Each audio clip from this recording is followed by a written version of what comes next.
Good afternoon, everyone. I'm Jack, Panda, obviously, and it's nice to see everyone again. Probably none of you. This is a much earlier stream than I would usually do, and I think my mouth is working correctly. Give me a second. Just need to make sure that my mic is actually working. I think it is, but I mean, I know it's working. I can see it's working, but I think it's the mouth thing, the mouth part, the whatever you call it.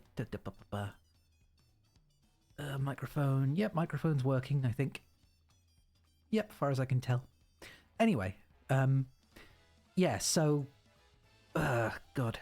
Oh, hey, Nesta. Thanks for coming along. Yeah, I'm good. I mean, as good as can be anyway. Let's see, I need to keep my brain from getting scrambled because I was going to say stuff and I had it all in my head, but as usual, my brain's got the capacity of a steel sieve. So, I wanted to get through Dawntrail as much as I can because I've obviously not been playing it very much, as people can see, because I wanted to stream it, but I'm realizing more and more now that me streaming it is basically just meaning I'm not getting through it at all. And I'm also aware that these streams aren't for everyone because not everyone is interested in Final Fantasy XIV. Most of the people that watch are friends anyway. And not everyone wants to watch an MMO be played out, even if I do like the story. And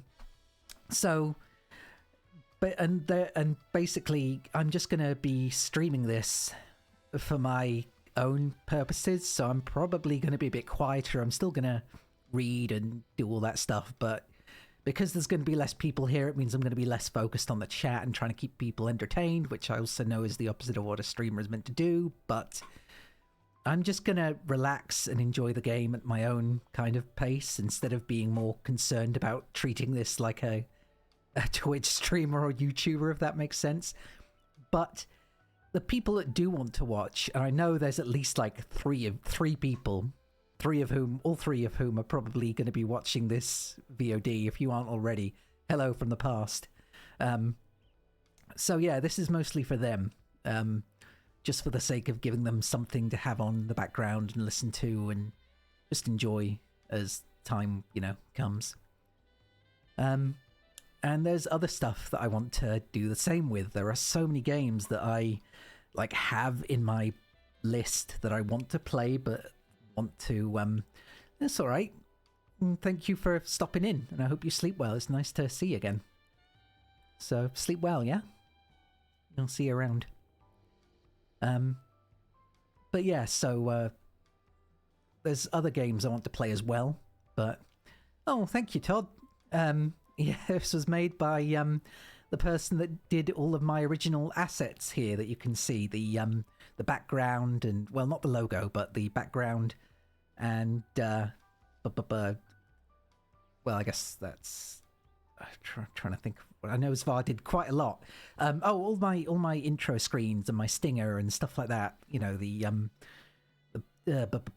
Well, basically any of the UI...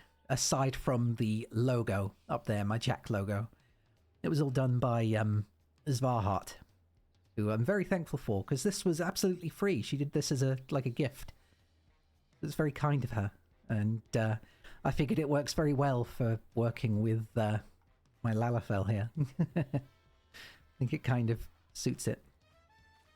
If I ever want to play some Risk of Rain with someone. I mean, maybe. I've not played it in a while. I probably wouldn't. I don't stream Risk of Rain much these days, but I haven't played it in ages, so it might be fun to do again at some point. Look into it.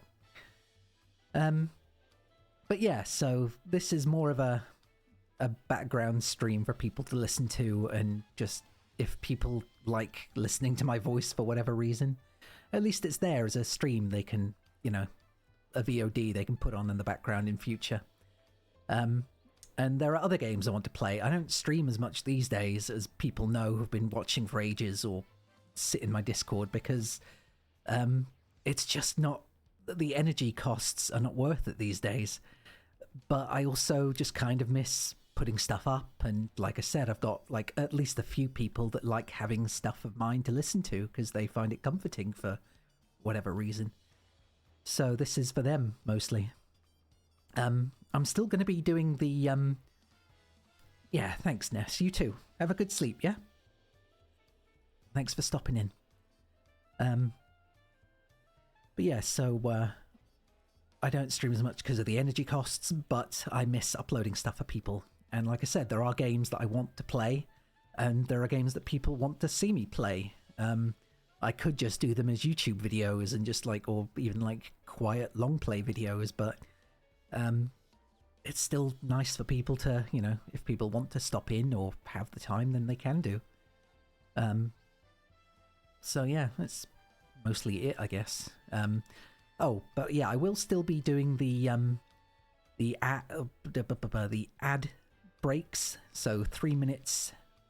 I'll take a 5-minute break on the hour if I remember. What time is it now? I mean, I'm not going to do it anytime soon. But every hour I will run a 3-minute ad break while be right backing, so people can like get up and go and walk around and get drinks of their own, and I can do the same and go to the bathroom if needs be, and blah blah blah blah blah.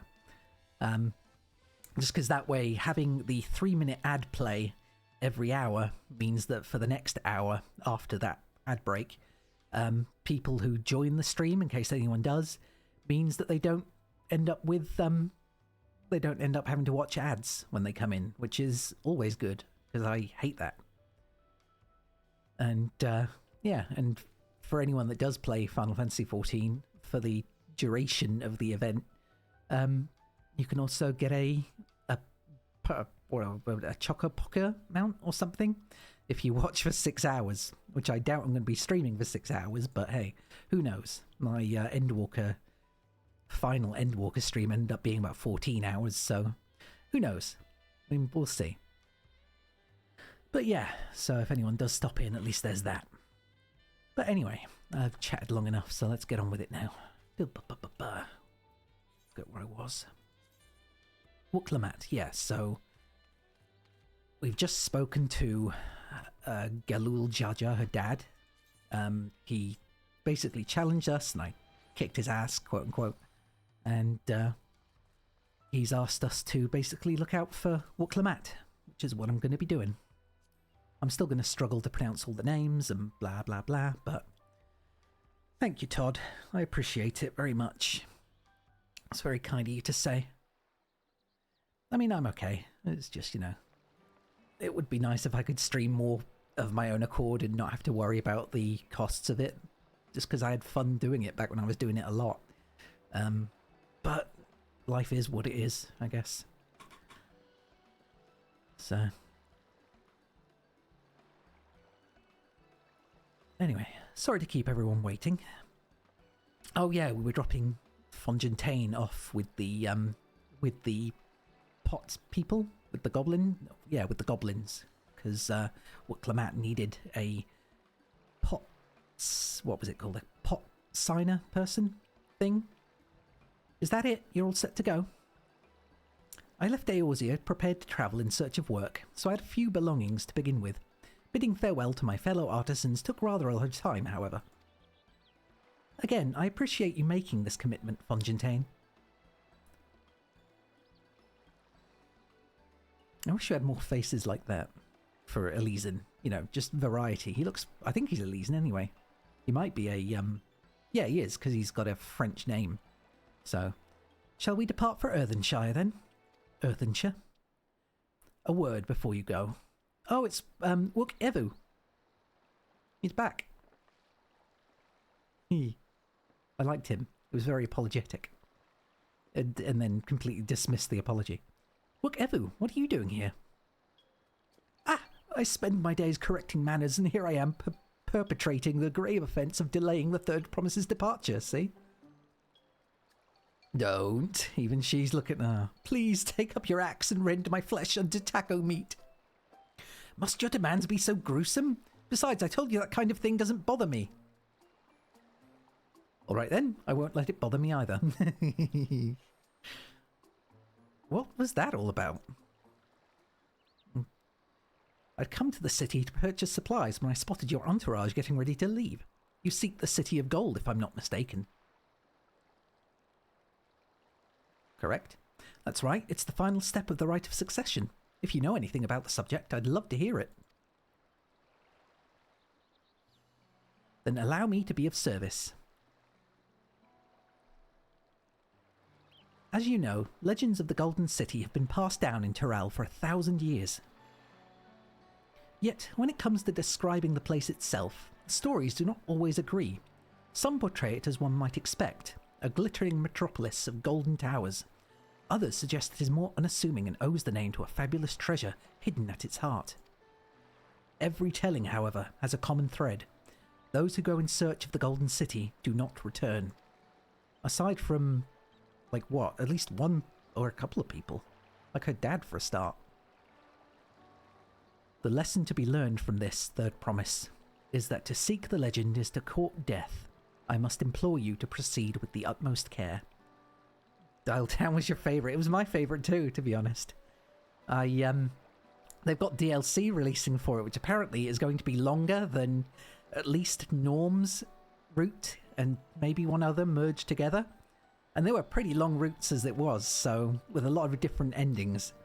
So that's going to be releasing, I think, in early August. So I'm going to be streaming that for sure.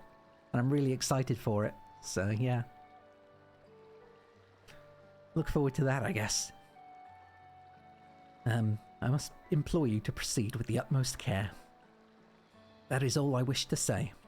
I shall pray for your safe journey. Thank you, Wakevu.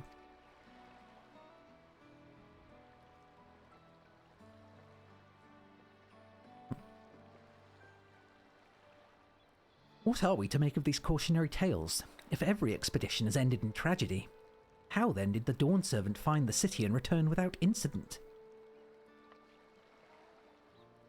Yeah, it's good. You know, as long as people enjoy the VODs, that's what they're there for. And, yeah. I mean, if you can come to the stream, even better, but so long as people enjoy what they watch, that's all that matters. So, thank you. It seems the legend originated with the JAQK. Speaking with them remains our strongest lead, I feel. A lead we shall follow in time, but first, let us see Fontaine safely into the Moblin's care.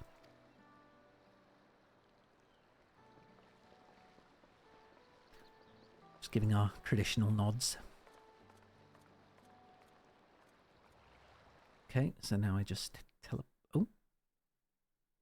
Story sequence. Meanwhile, in Kozama Aqua? Okay. I forget how you pronounce. I'm going to struggle to pronounce these names again every time. Finding a willing artisan was even easier than expected. Many indeed are eager to curry favor with the Resilient Sun, especially if it means sharing the promise of new territories.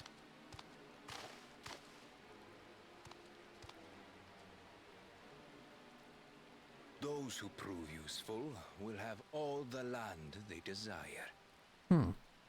That's not ominous. Such generous words, yet the manner in which he speaks them. Uh-huh. If neither wealth nor territory are of value, wherefore does he seek to bring the world to heel?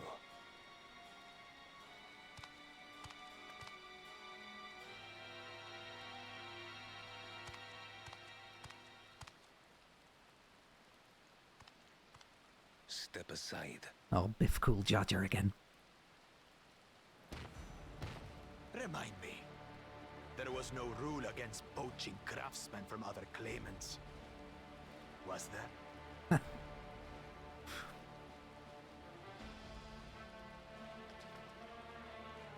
Do not be foolish, Bakul Jaja.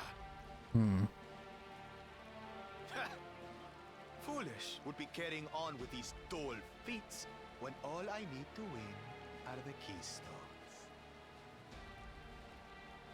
And besides, it's long past time I humble this arrogant one-head. I'd rather he got humbled, to be honest. The Dawntrail may have sired you against all odds, but there is nothing blessed about your birth. Only a true head is fit to rule. Only we are worthy. A supremacist, too. Perfect. Draw your weapon! Face me in battle, and learn your place.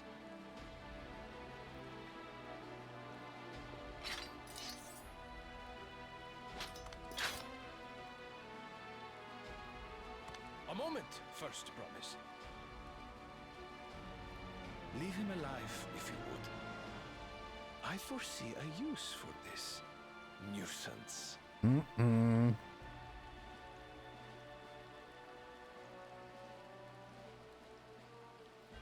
Too scared to make the first move?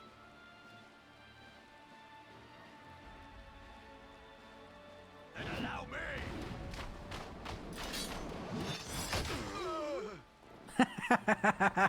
One punch!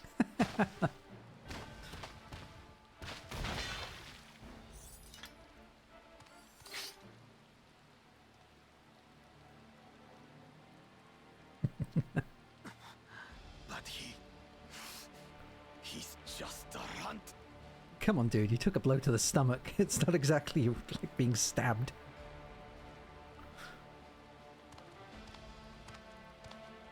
My thanks for your restraint.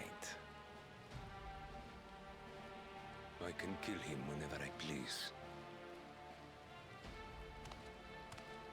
Well, I guess we knew who's going to be the ultimate foe.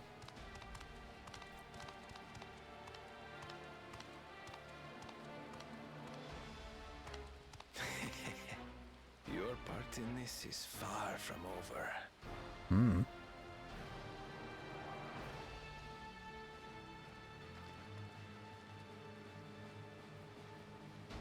Well now, I'm guessing they're gonna do like they do during Endwalker, and it's gonna be like, you think you're gonna beat him at like level 90 or whatever, and that's gonna be the end, but it's not. We're back, and we brought with us a willing potsworn. This is Fontaine, a talented goldsmith who once worked at Eshtame's Aesthetics in Uldar.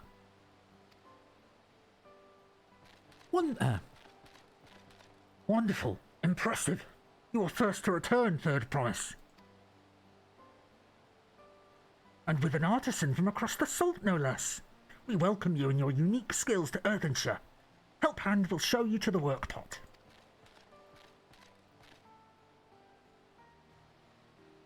Little friend. This is it then. I look forward to hearing you proclaimed Dawn Servant. Thank you, Fontaine. I'll be sure not to disappoint you. Yeah. Just very stern nod.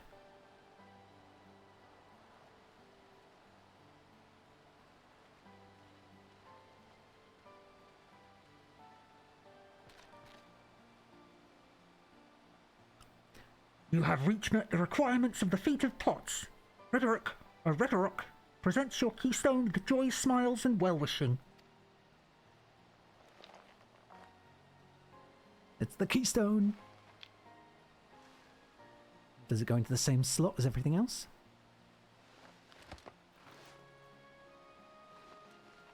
Yep, everything goes into the same slot. I guess it just disappears then after it gets inserted. That makes 3.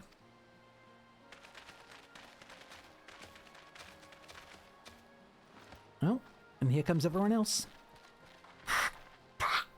More potsworn candidates? Come, tell Rhetoric your tales.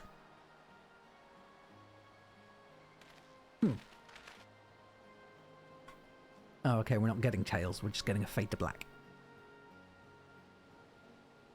I want to hear more of Kona's stuff.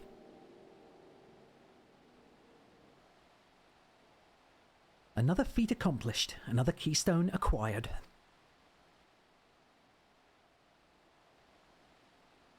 Oh, you are doing well.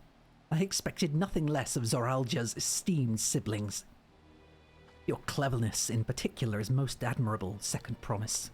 We must have you apply that Sharlayan knowledge you so cherish, and arm Toral with weapons of Magitech design. In your role as the new Dawn Servant's chief advisor, of course.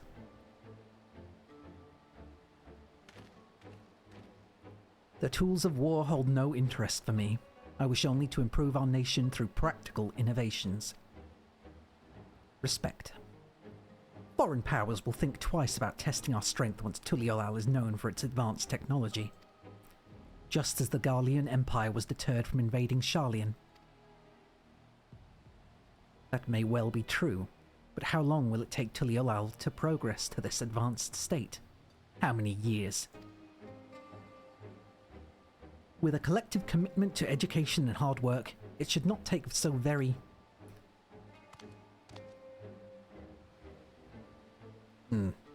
Your way is too slow. Easier to expand our territory and swallow Sharlayan whole.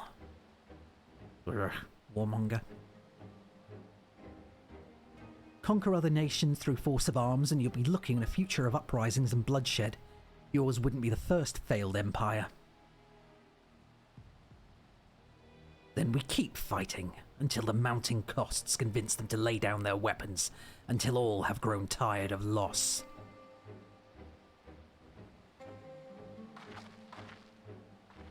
How would such an outcome bring anyone joy? What you propose is a mockery of peace.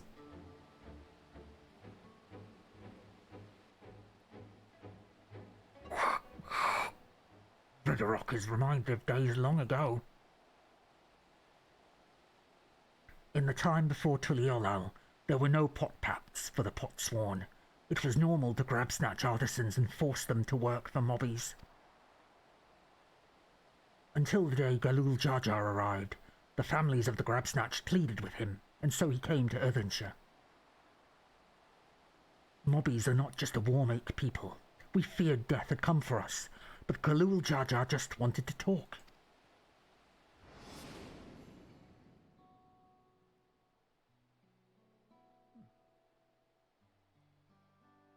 Be at ease. We are here to trade words, not blows. Hey Zvar, how you doing? This is Zvar, by the way, Todd, if you're still around. She's the one that made this model. Little Lalafell Jack. Hiya Diabetes, how you doing? With the, I always forget what to call that, but God, that thing has a badonk. Anyway, be at ease. We are here to trade words, not blows. I'm good. How you doing? The gold work crafted in this village is superb. One can tell at a glance the quality of materials used, the mastery of technique employed. Yet it does not stir the heart. A goblet shaped by bound hands and broken spirit is devoid of luster. Compare that now to the works of a joyful artisan. She pours her very soul into her creations, and they shine like the newly risen sun. Have you not seen this to be true? And so began the custom of good living. Happy Potsworn make good works, and good works make mobbies happy. Galul Jar Jar's words were wise. Joy smiles did indeed bring fine craft and much jingly shine. So the head of reason was behind the forging of pot pacts. Yes, reason and clever think changed Mobby's way of life. Huh.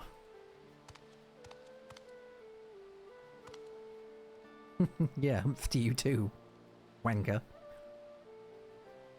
The first promise tires of your talk of olden days. He would rather look to the future and the next feat. Sure he would. By screwing over everyone else. Stupid smile he's got. Punch him in his big old jaw.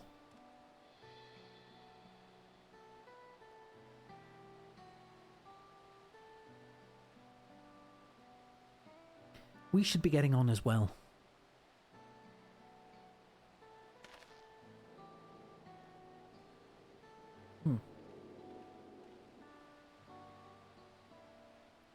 But cool Jar Jar never did come back, did he? Oh yeah, you ran off. Because you got punched. Do you have a moment, Third Promise? Rakarok would repay you for hand-helping with Kai. He brings a tale of the Golden City. Really? I'd love to hear it. Like Kryle's expression there, like, oh my god. Finally, a crumb of information. The towers, the streets, all fashioned from gold. Everywhere you look, every splendor you can imagine. The young, the old, and everyone in between. They live in golden happiness. A city of eternal bliss, forever perched above the clouds. Everything fashioned from gold, eh? And just imagine everyone living in golden happiness. Now that's a city I'd like to visit. Excuse me, Rakarok. Where did you hear that particular tale? From our long-time JAQK friends. They live up in the mountains in Urkapacha. The giants again. Seems everything is pointing us their way. This feat and everything leading up to it has taught me much about the Moblin way of life. I'll be sad to leave Earthenshire and your joy smiles behind. Little gobby dance. Sorry, mobby dance.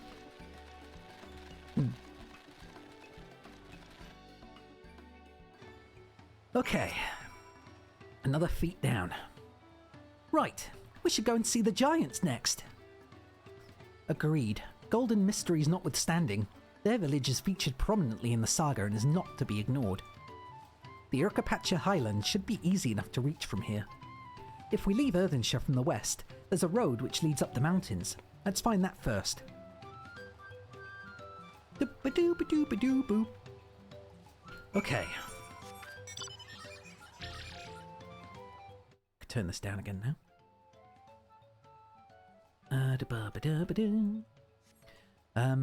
Right. I keep forgetting you can just go around these villages because there's no big old fences or walls. Anyway. Yeah, so this stream wasn't actually originally intended.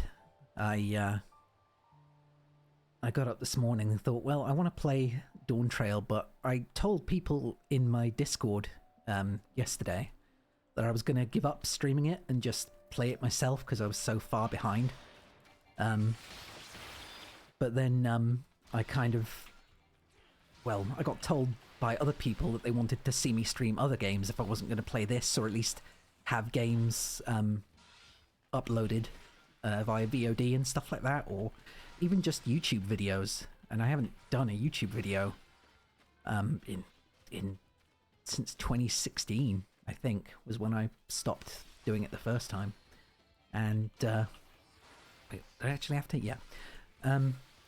So yeah, I just thought when I got up, screw it, I'm just gonna do this like I did during Dawntrail, and just not care too much about who was around and if folks wanted to watch or not. I was just gonna do it because I wanted to do it and, you know, record my own reactions to it, I guess.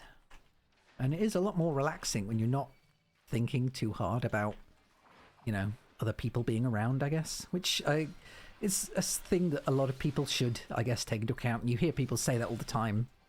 It's not about people watching, even though that will always be in the back of your head. And it's easy to say that, I know, and then I like say that and then think, oh, but nobody watched. But at this point, it's like I'm just now recording this just for the sake of doing the VOD later, because I know there is at least one person who wants to watch it in the VOD because they're not around to do so at the moment. So, and apparently it helps them get to sleep at night, which is nice. And also why I played, also why I love Dialtown. Don't tell anyone, but I actually go back and listen to my own Dialtown playthroughs on occasion because I had such a good time playing it and like the dialogue. So I will literally put on my own Dialtown VODs just to listen to myself play it. And I know that sounds very vain. I know. But God, I just loved it. It was such a good game. Looks like the trail is going to get steep from here on in. I hope everyone is ready for some climbing. Third promise. I'm glad I caught you. Ridderrock asked me to bring you back to the village. She says there's something she's got to give you. Huh? You finished Dawntrail on Tuesday, you liked it a lot. Good. I've heard such mixed things from people. I've heard, like, there's so much negativity I've also seen. Like, there was a really good, there was a lovely video posted by Colin Ryan, the English voice of Alphino, and it had the entire, well, most of the main cast. So Wook-Lamat, Erinville, Thancred, obviously, Urianger, Kryl, Bethan Walker, who plays Alize. I'm trying to think of who am I missing. Tataru. Am I missing any of the other signs? Not Grahatia, not Jonathan Bailey, sadly, but he's like a big famous actor at this point. So, but yeah, so it was like all the different majority voice cast of Dawntrail, and they just posted a video wishing everyone in the Final Fantasy XIV community love and hoping they enjoyed Dawntrail and have fun with it. And Colin Ryan even took took like a little video of him swimming in the ocean.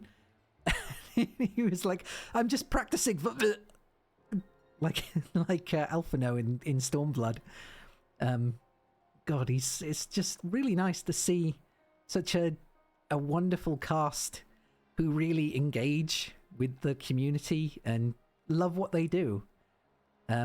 Urianger gave I need to remember his actual name. I know that Peter Bramall plays Thancred, but I can't remember Urianger's voice actor's name, and that annoys me because he's very clearly I mean, they're all professional actors, Shakespearean actors, theatrical actors, but he's he just has that kind of imposing kind of quality to him because you know what Urianger's like, and he also plays Susano, so he just has a very elegant kind of aura to him, and it annoys me that I don't remember his name. Timothy Walters, that's it. Timothy Walters. And he gave one of Urianger's famous speeches, which I think he's given a couple of times now. It must be his favourite quote, but it's like, my creed, sacrosanct, or something like that. And it was just such a lovely thing to do. But then to get back to what I was saying, you also have so many people that I've heard really dumping on Dawntrail, saying it was like a waste of time, saying that it was like a wasted opportunity of an expansion, that nothing happened in it. Lots of negativity, and even seeing a couple of these comments on that video, like worst expansion ever and stuff like that. And like, guys, we just had an expansion that was literally about the end of the world, the potential end of the world, and we fought a literal god being, and now we're just on vacation, or on, trying to have a vacation and chaperoning a cat girl, and that's cool. I'm happy with that. This is literally what I was expecting. Yeah, exactly. We need a break. This is what it's about. It's about chilling, and I'm more than happy to just have a little silly chill adventure that doesn't have literal world-ending stakes about it, even though I'm sure... Yeah, exactly.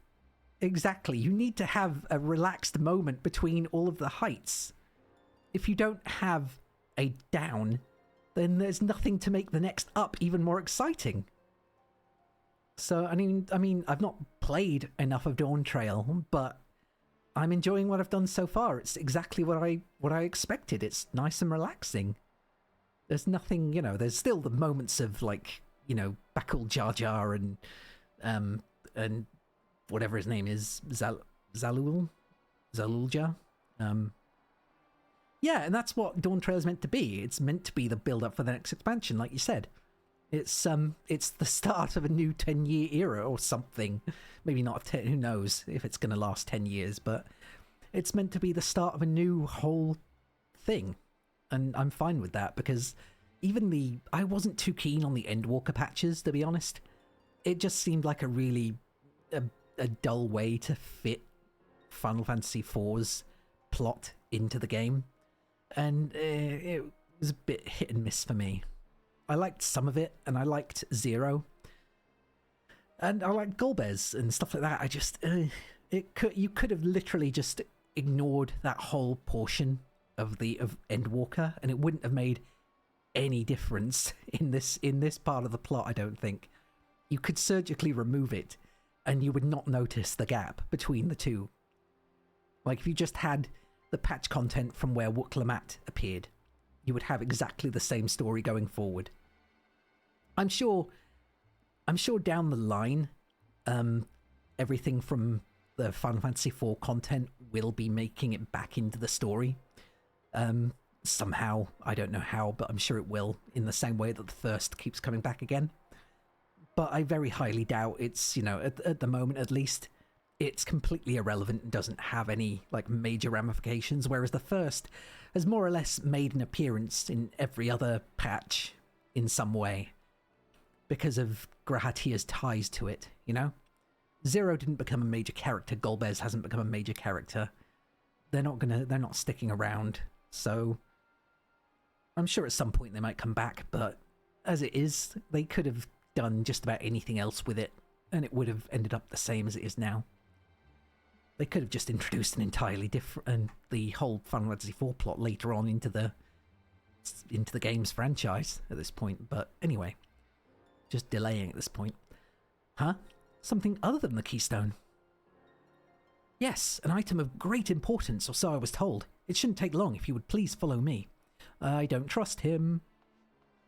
I don't trust him. I wonder what this is all about. Well, no need for everyone to come. I'll be back in a little while. Maybe I want to. Wink.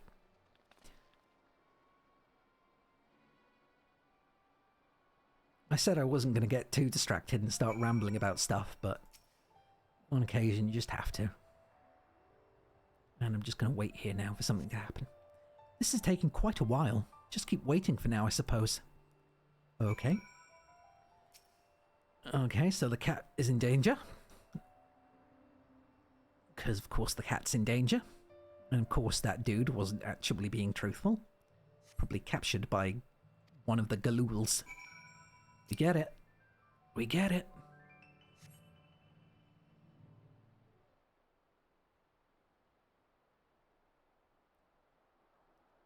She comes back all beaten up with a tail missing. This is getting a little ridiculous. Did she get lost on the way back to find us? Which wouldn't be out of character. But how? There's only one road. I wouldn't underestimate Wuk-Lamat's sense of direction, or lack thereof. I was going to say. Fortunately, she has a link pearl. Let's see what's keeping her, shall we?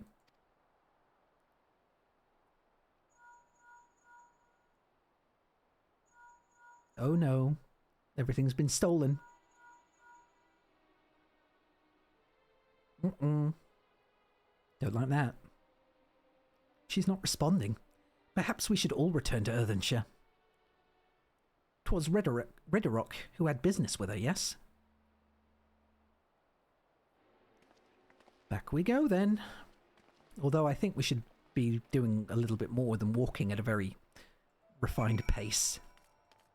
Like maybe mount up and ride back as soon as possible. Although I say that and then I get on this and realise this doesn't seem as quick as I was hoping it would be. Oh wait, no, wrong way. Couldn't tell because I'm underneath the little thing there. Shape of Peace. What level is my... Oh crap, I'm on Paladin. No wonder. I'd be doing Reaper. There we go. So you should let the third princess walk all alone during the rite of succession. Nothing would go wrong. Exactly. Like, why did they think it was a good idea?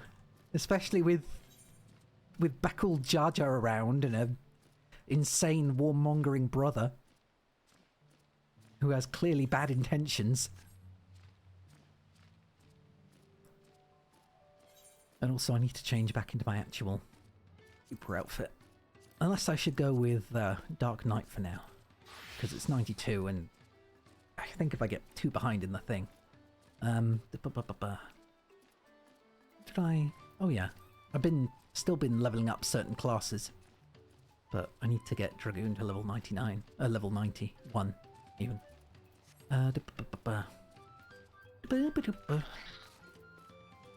Although I said I wanted to play Viper, but oh well.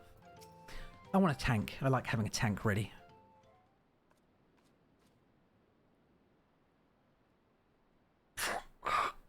Back again so soon?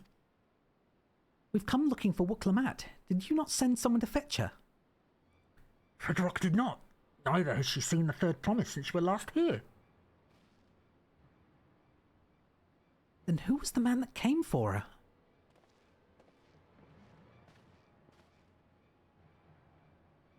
Oh? I thought you'd left already.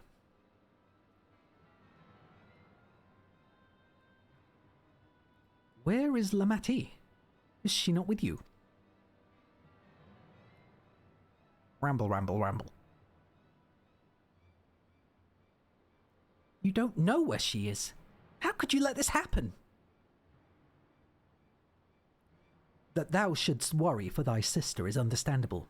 Yet, rather than assign blame, thine energies are better spent on locating her. A manor. A haunted house. I will help you search. This is not how I'd wish a fellow claimant to lose the contest. My sister least of all. In that case, dividing our forces will allow us to cover more ground. Rarakumo and I should work together, at least, the better to facilitate communication between our groups. Works for me. Come on, Catboy 2.0. Then the rest of us will split up. Report in should you find anything. God, has anyone else seen those videos, like teaching a Brit to speak English or something? We'll be on our way as well. Right, keep in touch. Nod, nod.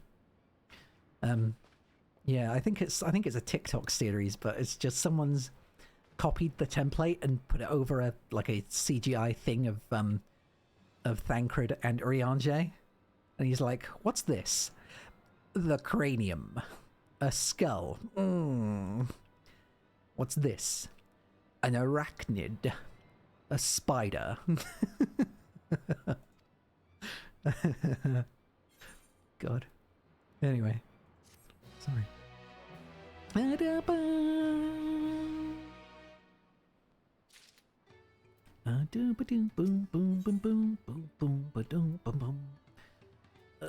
keep deciding to play different things, and I'm gonna end up getting behind in the plot because I just keep switching classes and blah. If Lamati was returning to Earthenshire from the west, then she should have passed through here. Except Redorok swears she didn't see her. In which case, 'tis entirely possible that Lamati never made it back to the village at all. The only way to be certain is to ask the sentry stationed at the opposite entrance.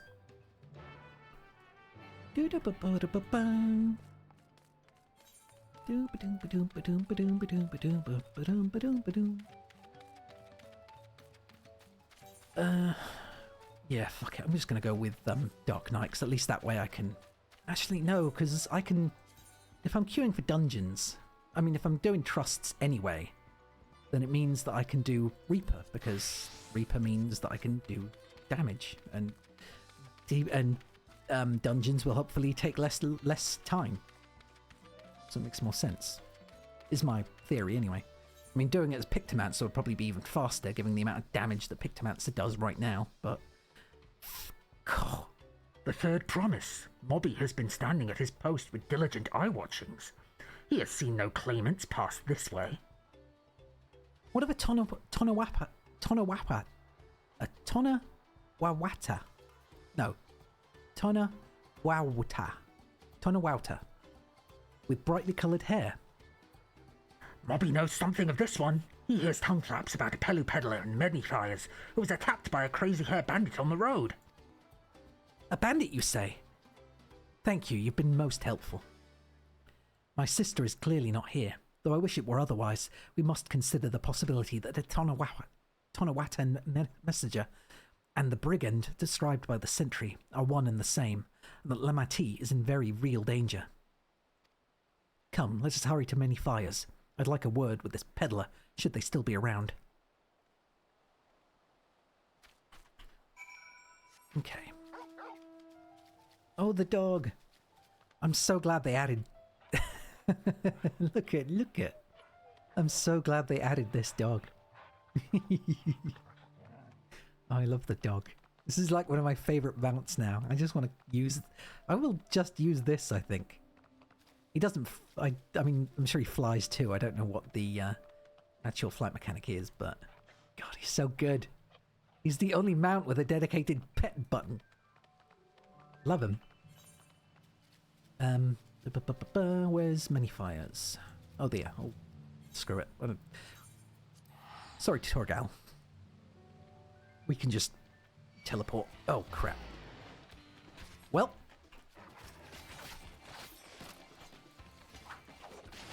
At least the music's still great.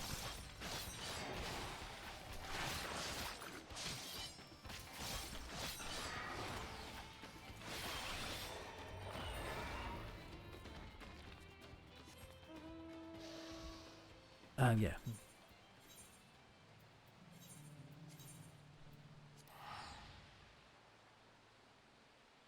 Yeah, I like Torgal. I'm still really looking forward to Final Fantasy 16 when it comes out. Although I don't want to go spending, like, what, 60, 70 pound on it. Although I've no doubt it will be 60 or 70 pounds. 50 at least. Was there something I could help you with? I'm told you were a victim of a bandit attack. Could you recount exactly what happened? My goodness, I thought I recognized you. I'll tell you everything I remember, second promise. It was that scoundrel Wowkessa who ambushed me. You know the name of your attacker. There's no mistaking that hair. All my peddler friends have stories of that notorious bandit leader and his predations. Wowkessa and his gang will stoop to any low for the sake of a few pel. And with no fresh quarry coming up the broken stairs, they've had to become more creative. Little wonder he went after Lamati. He likely thinks to ransom her for a royal sum. I expect he'll soon make his demands, but I don't intend to wait. We'll find this villain first and deliver his deserved payment in person. What say you to a small deception? I will assume the role of a well-to-do merchant to lure Wowkessa out of hiding. Then, when he comes sniffing about, we catch the rat by his tail. Sounds good to me. An excellent plan, and I have just the right garments for your disguise. At a specially discounted price, of course. A brush with bandits hasn't dampened your mercantile spirit, I see. Very well, I accept your generous deal. See, again, I said the other day, but I like the Pelu Pelu because they're merchants, and they aren't scoundrels about it. Which is why I felt so bad for the one during the side quest who was scammed by an Eorzean merchant who sold him corrupted crystals for stupid prices. Now we lay the bait. I will precede you into Many Fires to make my presence known. You follow on behind, boasting to those along the way how you paid me a hefty purse in exchange for a red gemstone or some such. If Wowkessa is as coin-hungry as they say, then a recently enriched peddler should be an irresistible mark. We let him strike, and we spring our trap. Sounds good to me. Time to play our parts. Follow Koana's lead and try not to fall behind. Okay? Go ahead.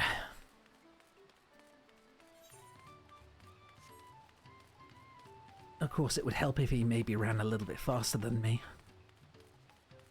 Or at least kept up. Roleplay walk now? Nope. Do I not have... Oh, okay, I put it on this key for some reason. There, that Zabral fellow. Share with him how happy your imaginary deal with me has made you. Once you put on an appropriate display, we can continue to our next performance. Hey. Hello, Shabral. Something I can do for you, friend? You have the kind-eyed Chabral's full attention. Play the role of a happy collector who has acquired a rare and expensive gemstone. Happy. I like Rara's voice. A rare gemstone from that Hetzaru merchant, you say? I envy the profit he must have made from such a sale. Since the stairs were destroyed, I've not been able to peddle goods at my usual haunts. Doom, boom, boom, boom, boom, boom, boom, ba-doom. A good start, but I would make certain JAQK is aware of me. Let's continue. Go on ahead. Maybe to Rebly? Or no, to the enthusiastic Moblin. That Moblin over there looks amenable to conversation. That stage is yours, Rarakumo.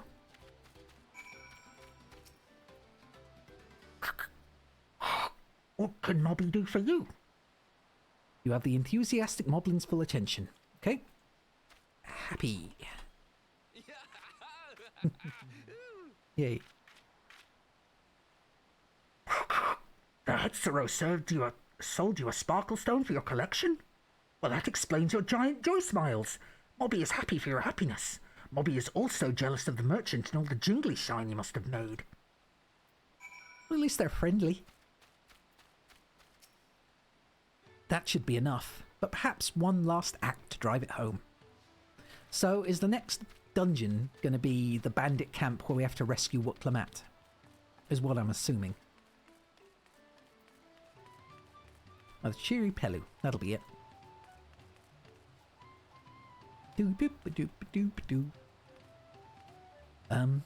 Okay, so in about 4 minutes, I'm going to do that 3-minute break and do the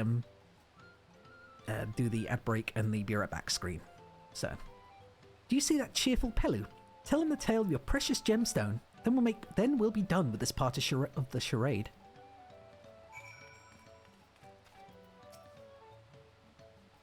How nice to see a smiling face. Care to share the reason for it? I've heard nothing but mumblings and grumblings since that stone passed through.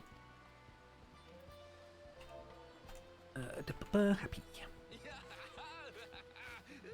Yay.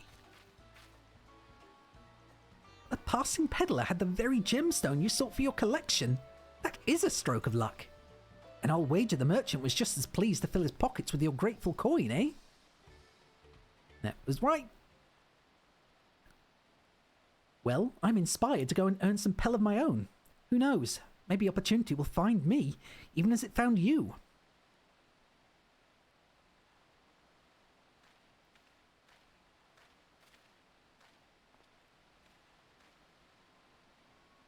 Suspicious. Yeah, there we go. You sneaky looking bastard.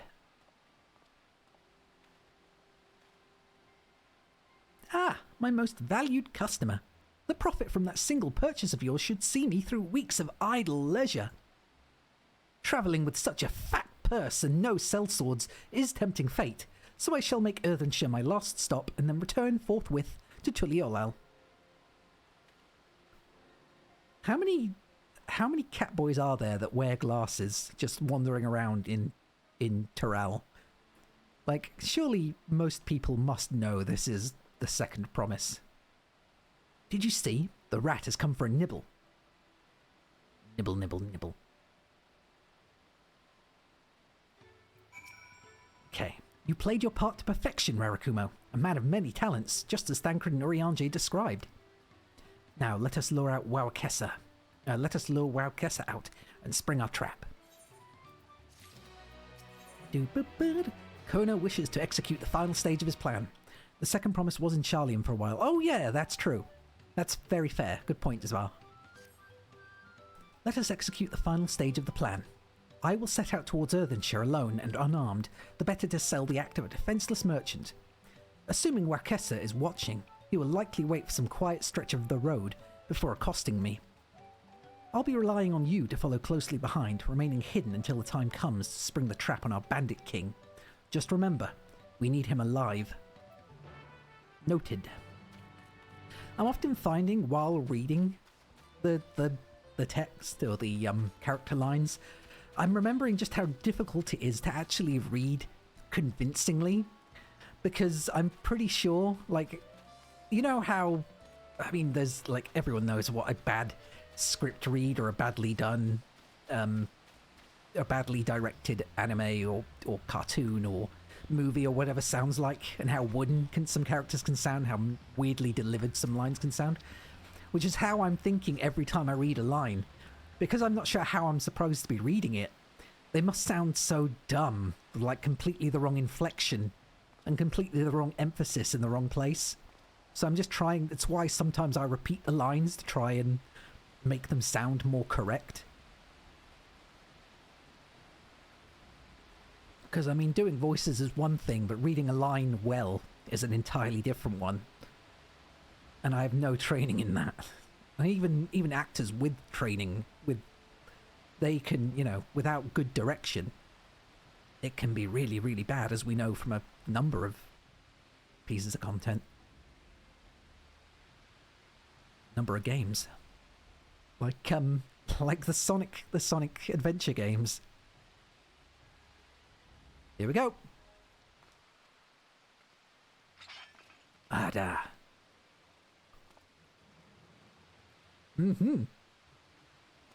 I hear business has been good to you, Master Merchant. How about you share some of the profits?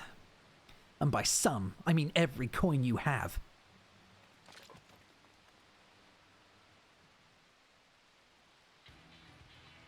Yeah. Hey boys, sup? I'm the Warrior of Light. You're that gemstone collector. Oh, I see what this is. We've been tricked. Spit in your eye. Men, kill these Vidral.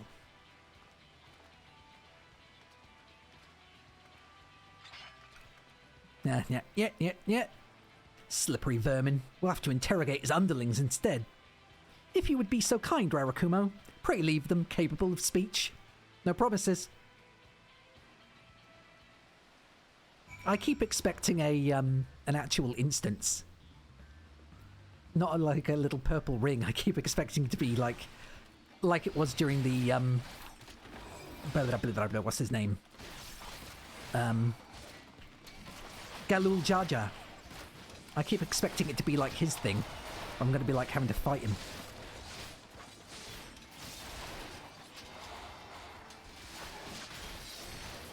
But instead, nope, I'm just knocking them down. Losers. Okay.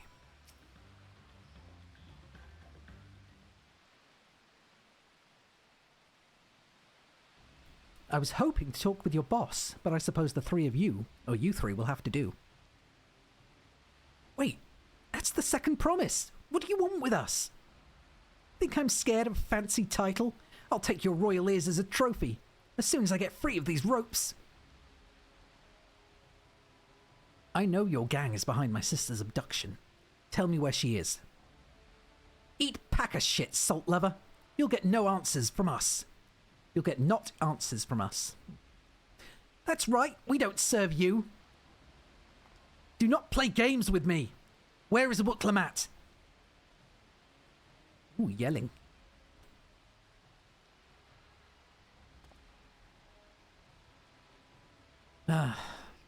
I didn't want to have to kill you, but if I must. I am fast losing patience. Talk now or die.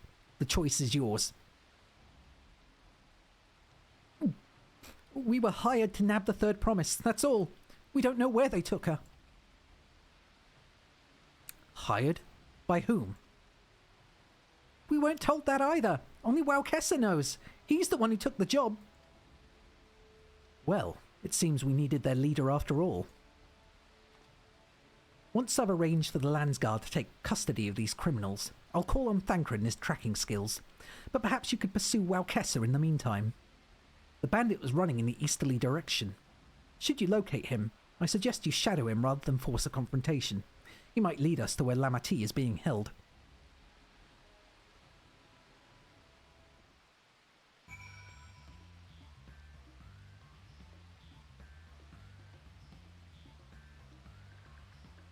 Okay, right, I'm gonna go and be right back and take a quick, break to go and do things. Yeah, me too. Koana's personality is good. I like him. I wasn't expected to. I thought he was just going to be a really stiff nerd type. And I mean, he is kind of stiff. I mean, not in a good way, but yeah, he's actually quite likable. I like him. More so than I thought I would. Not as much as Grahatia. Nowhere near as much as Grahatia. But he's kind of cute in a really nerdy way. So I'm into it. But anyway, so I'm going to be right back. Going to go on an ad break, set it to whatever. So mute your sound, do your thing, and get drinks, go to the bathroom, do whatever you got to do. So I'll be back in like 5 minutes, maybe 4. See you in a bit, everyone. Ba-ba-ba.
And back.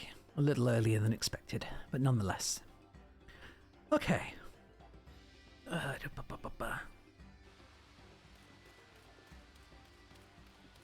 Oh yeah. Other way. Ah. Yeah, I want to get in the habit of doing that more often because it's just a good way of, like, getting a good stretch in. I'm trying to keep my... I had to adjust my chair because I've realised that I've been, like, I realise now when I look in the mirror that I slouch really badly. So I'm trying to get in the habit of just sitting up straighter at the desk. And I do have a gaming chair, which doesn't help, but I'm, like, trying to adjust it so that I'm forced to sit up straight as I can, which also means that the camera better responds to, you know, this. Which is nice. But anyway, chat is wiped clean once again by the changing of the browser. Anyway.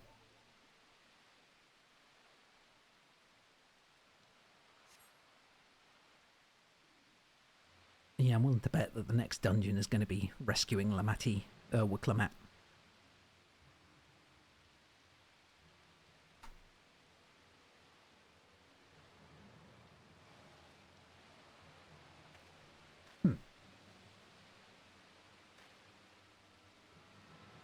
I'm just small enough to hide behind these lilies.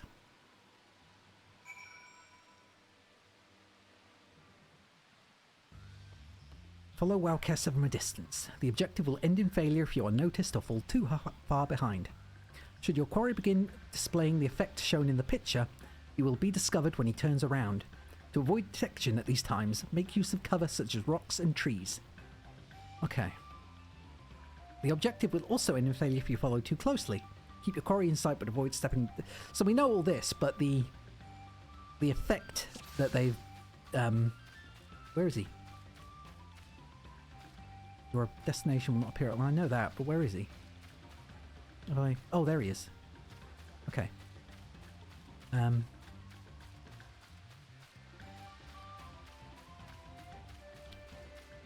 Yeah, so the effect that they gave him, that little ring thing, did not appear originally during Endwalker, when I think this whole thing was first implemented.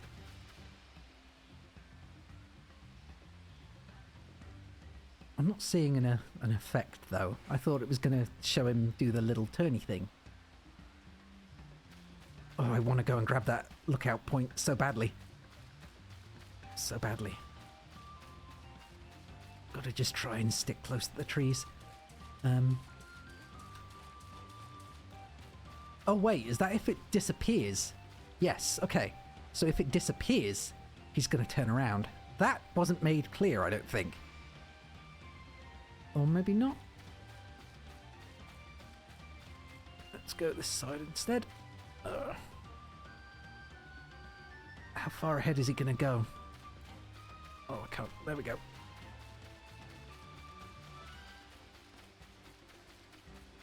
He's actually faster than I was expecting, to be honest. Like, way faster than I was expecting. Nope, nope, nope. Hiding behind a rock. I'm just small enough. God, being Lalafell rules. We get our own little houses. You're mostly... That's fine. I hope work goes well. It's nice of you to stop in and chat for a bit.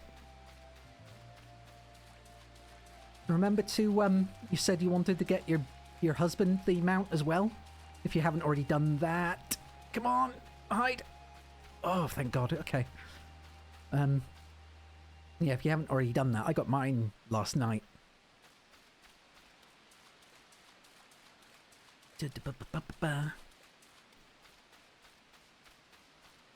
But either way, have a good day, Zvar.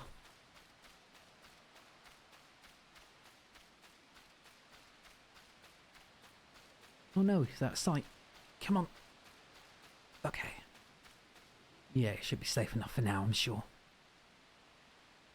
Probably.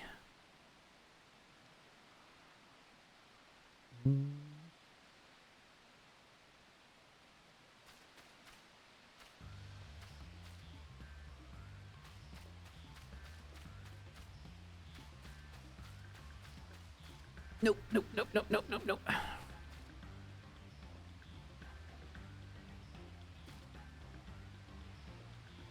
Okay.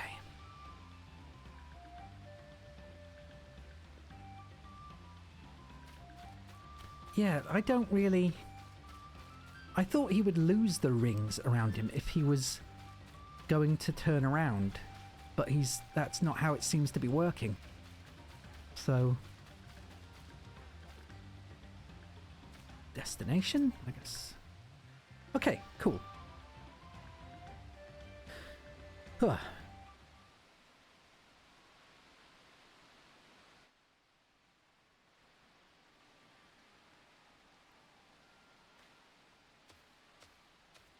Oh no, are you Bakul Jaja's thing?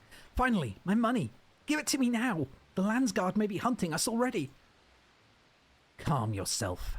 We had our own troubles finding a suitable hideaway. Right. We're finished. Take your prize and leave me out the rest. Such hostility. You were hurting for coin, and I offered you gainful employment out of the kindness of my heart. Kindness? You brought a blackened tempest upon us. One look and I could tell that man was a killer, a butcher, a salted devil in the flesh. Oh, spare me your fearful bleating. Go on, scamper away now before the scary mercenary comes to claim your head.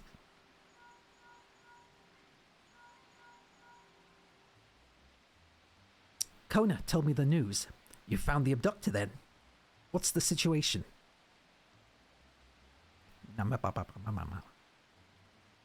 And you think the bandits were hired by this Hubigo? Alright, new strategy. Forget Waukesser and stay on the Mamuljar's tail.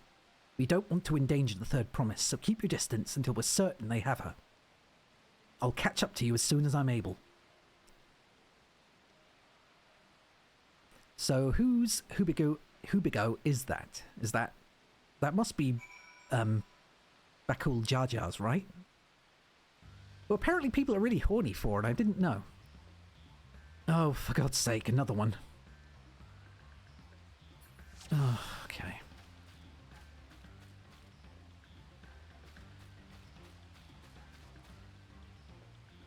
Yeah, see, I thought it would have the rings around whenever he was about to turn around, but I don't think that's the case, and I'm going to try and make it.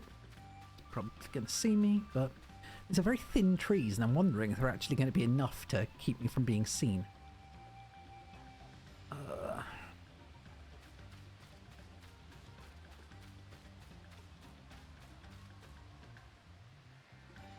Yeah, see what I mean? So, does he just get that when he's...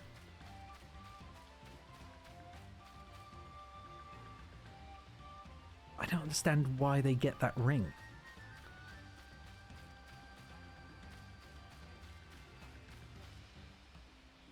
Because I thought it was indicating he'd get it when he started to turn around, but it doesn't seem to be the case, so I'm not sure how it works. Because you've already got the thing that shows when you're too close, which is just the big outline around the ground.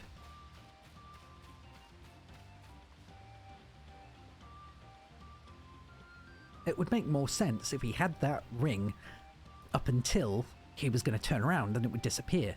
But it just seems to be whenever I get close, which doesn't mean anything to me because there's already that big circle that appears on the ground if you're too close.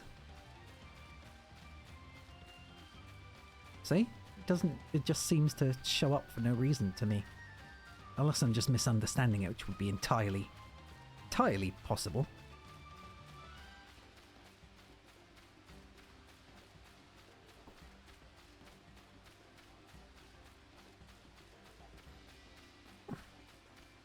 So we're definitely going to have to dig into a secret base, aren't we? It's definitely going to be the next step. Come on. And yeah, I'm pretty sure that's Bakul Jajar's boat again. So did Bakul Jajar steal Wuklamat based on Zaluljar? I forget his name. The eldest brother. His rules, requests. Oh no, they're cutting our ropes. Oh no, they drowned our manatee. Oh, maybe not. Still, the bastards. Dick move. Dick move, yo. We needed that. Now what are we gonna do?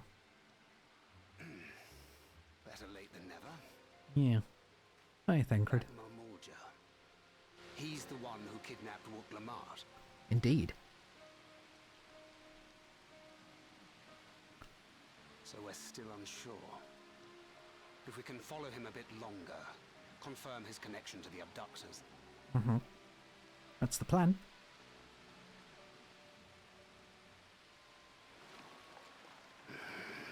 That will complicate matters.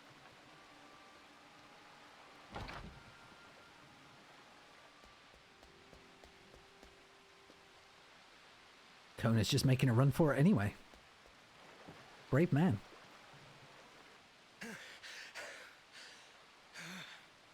Confound it!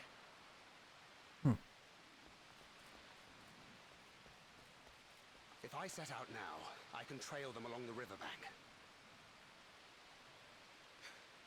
Do it! Even if it costs you the contest. What worth is the throne if I lose my sister to win it? See, there's a man that deserves the throne. Yeah. Even Thancred knows. Hell Very yeah. well then. I'll send word when I locate her. Till then, I suggest you save your strength. A rescue attempt could turn ugly. That actually made me smile.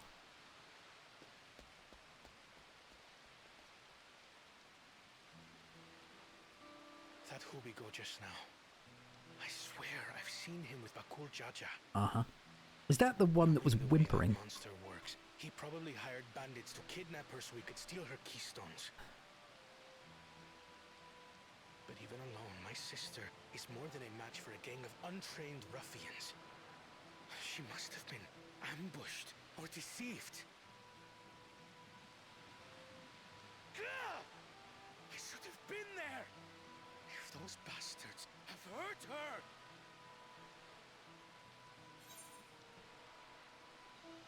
Be patient. Trust in Thancred. I do.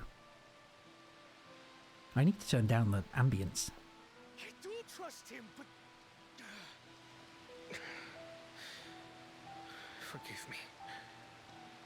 Snapping at you won't get my sister back. I'm afraid I've always been like this when it comes to Lamachi. The thought of her being in danger sends me into a panic. But isn't that how families should be?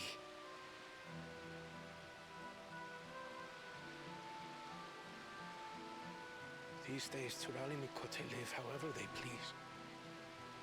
But the clan into which I was born kept to the nomadic traditions of our ancestors. They herded their own neck across the plains, always moving with the seasons. During one such migration, my birth parents left me behind. A child. All alone. Without a single word of explanation. A chance encounter with a kind Pelu merchant was the only reason I survived. Taking pity on me, he taught me his trade that I might fend for myself.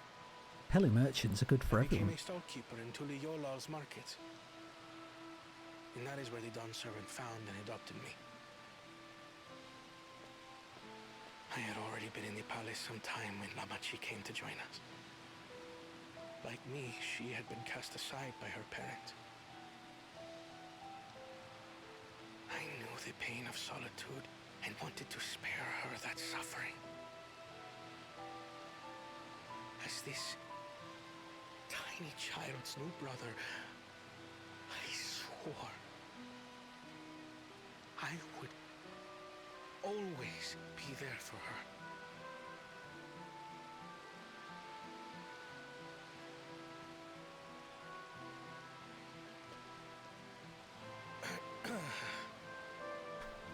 So, as you might now understand, I will stop at nothing to rescue her. makes sense While now. we wait word from Tancred, I suggest we prepare ourselves to travel downriver. You have a boat, yes?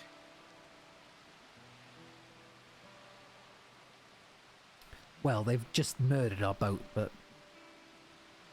Why release the Ponity if not to delay pursuit? If we were unsure of their guilt before, then this surely proves it. Before we act, however, let us regroup with your comrades. Would you mind making the call? very well.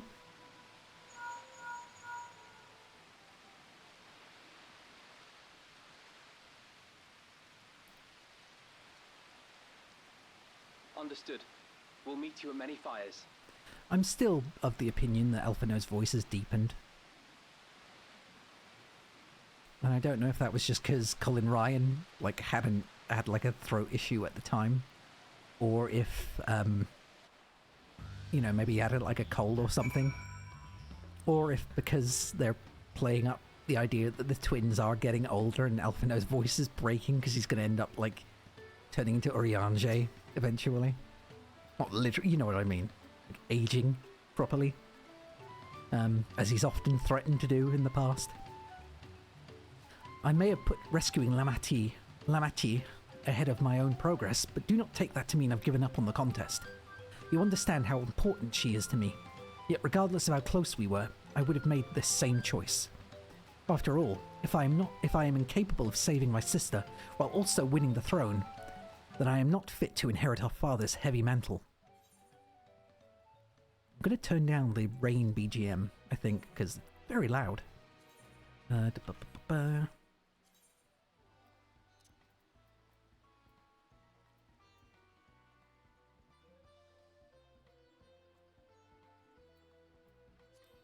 there we go.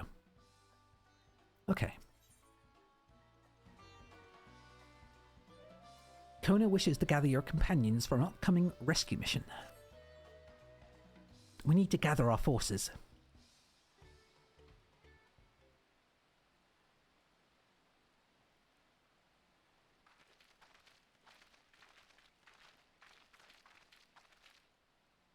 Firstly, allow me to brief everyone on our present situation.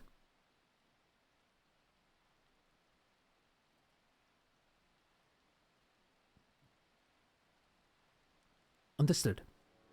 Thus, at the very least, we believe this Hubigo knows where Lamati has been taken. Thancred is shadowing their boat even as we speak, and I should like to join him with all haste. Unfortunately, our quarry had the foresight to release your Punitui. Punitui. I can't... How do you put an I before a Y? What kind of... Because Lamati makes sense because it's, you know, Y-I, but Punity from its harness, leaving us without a means to give pursuit. I didn't even see that name in the little script I had for the names of places and people. So, Erinville, as an expert on wildlife, what are our chances of recapturing the beast?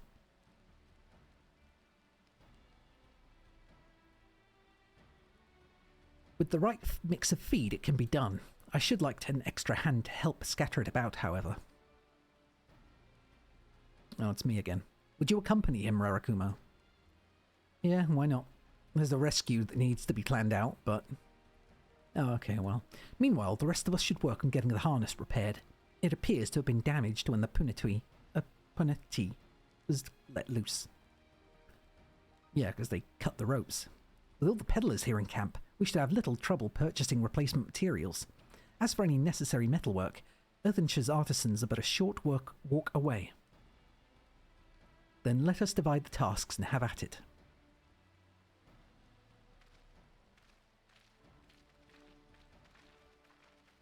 Well, Erinville, let's go capture us an animal. We need to collect some feed.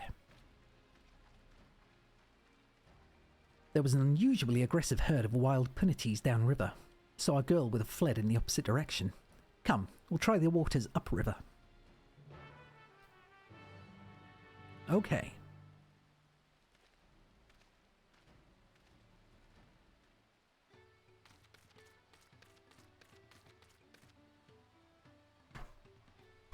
Just Just realising now I'm slumping again and trying to sit more straight.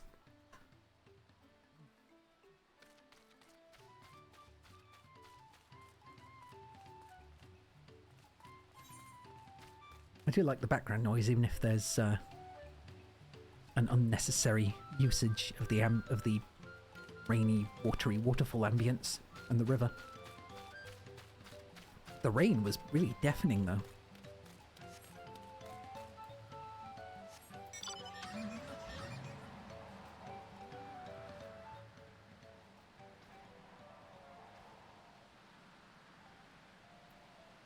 I still like these guys, the pangolins, I think Smooth called them.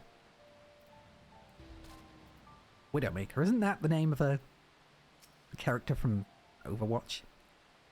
Assuming our Punity has come this way, she'll be hiding in the depths of Marsh JAQK. We'll need to lure her back into the shallows with the promise of food. Wild Punities eat mainly aquatic grasses and plants. Grasses, even. But the tame ones are often fed vegetable scraps. Knowing this, I added leftovers to the feed I prepared. This should help the mixture stand out against the marsh's natural scents. Okay. Do I need to kill any pangolins or anteaters? The JAQK is crawling with predators, however, so I'll leave it to you to scatter feed deeper in. I'll be waiting for you near the shallows with the rest of our Punity's enticing feast. Good to know. Okay, let's go and feed a Punity. That's a long way to go. Probably gonna have to swim as well.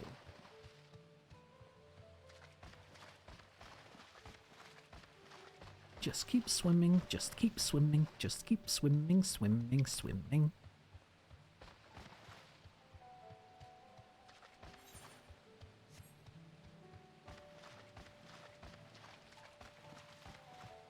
Also hoping my connection doesn't die and split the video into two again like it did yesterday. Or the day whenever I last streamed. I think it was a couple of days ago. 2 days ago? Because I hate it when that happens. Because I also don't know how much of it gets missed and how much of it gets lost, and it's just annoying.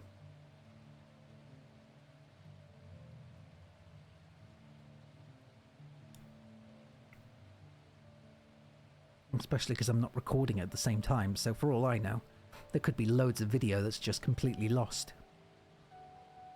Which sucks. Virgin Media, who really like using, who really like updating the router in the middle of the day, they have a really annoying tendency to update it and just leave me without a connection for a good 5 minutes at a time. Which sucks. To start keeping better notice of that as well. If I see the bar turn red or drop down to 0, then I know to be right back or whatever. This pungent Punity feed contains a mix of aquatic plants and vegetable scraps. Tasty. You scatter Erinville's Punity feed along the water's edge. If I do get any comments on any of these VOD uploads, there are going to be so many. Or they're going to, like, primarily, rather, be about the mispronunciations and how cringe they are. Because I know I think that. I saw someone... What's the video for? All set, I just finished laying out the last of the bait. Step back out of sight and leave the rest to me. I was watching a video for something this morning. I can't remember... Oh, fuck, what was it?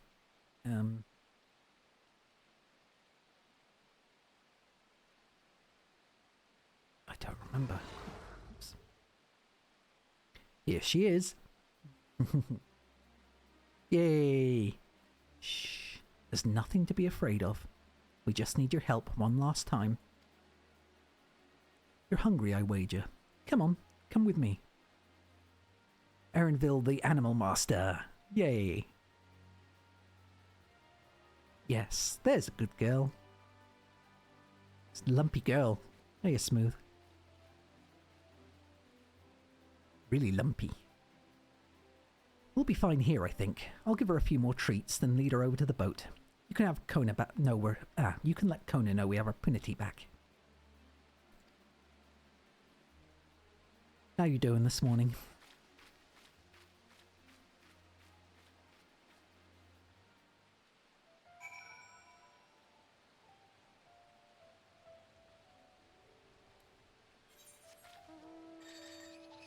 Feeding the river. Got to work. Well, I hope you have a good day. I hope you get to take a nap again. I'm trying to be a little bit less, or a little bit more low energy today, as it is. Still reading with all the enthusiasm I can, though. In places. Erenville has the punity in hand, then. Good. I expected nothing less from a certified gleaner. As for the harness, we were able to purchase all the parts we need. The Levier twins are over in Earnshire right now, having the Potsworn make the repairs. I'm told it shouldn't take long. We'll be ready to embark on our rescue mission as soon as we hear from Thancred. Cool. Okay, so it's just the ether current. It's like 1:30 for me. I'm just trying to be less active about it, I guess, because I'm, like you said the other day, this is very, playing Final Fantasy XIV, especially with my relatively small audience, is very niche.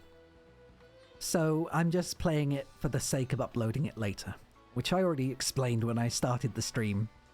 But it's just for the like 3 people that like watching this in the background, and it's just going to be a very chill and lazy kind of me occasionally giving my thoughts instead of me trying to actively amuse an audience where necessary.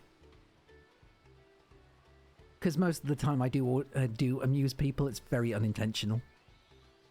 Thancred must know something by now. Yeah, I know. But it's okay. I mean, it was true regardless. You found her? Understood. Thank you. I had but to invoke his name. Thancred followed the Hubigo's boat to its destination and confirmed that they are indeed holding my sister captive. They, of course, being Bakul Jar Jar and his minions. I swear I will make them regret this. Lamati is in Richleaf tunnels. The moment the harness is repaired, we strap in the punity and make our way down the Ihwe Katamu. I have to, like, pronounce that syllable by syllable, and even then the syllables are probably incorrect.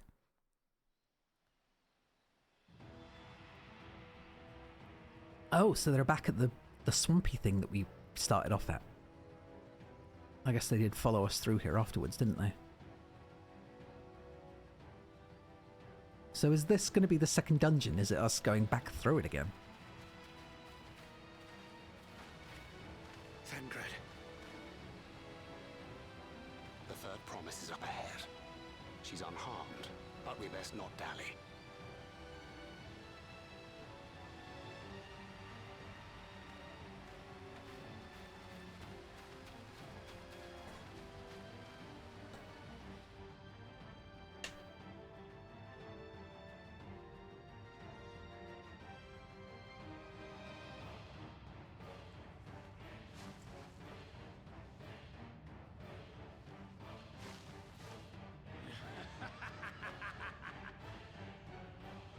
I spit on these pathetic feats.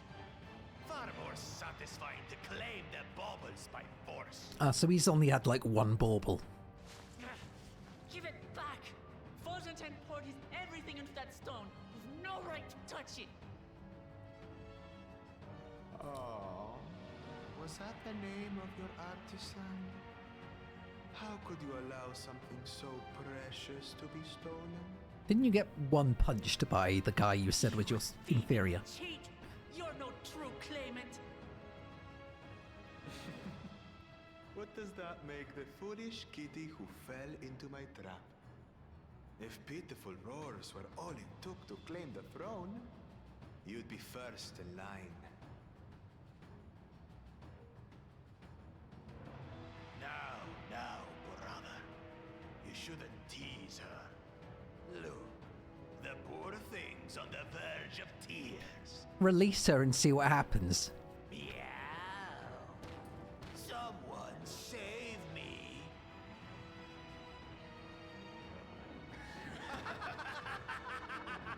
God, I can't wait to punch his faces in. Who did that? His scales are as thick as his skulls. Hell yeah. Aiming for a headshot too. Coward!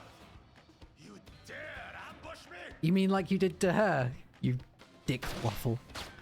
Tis the blessed sibling's favorite tactic. That useless Buddha was sycophant. He was supposed to keep the lackeys running in circles. Oh, you must tell me all about that.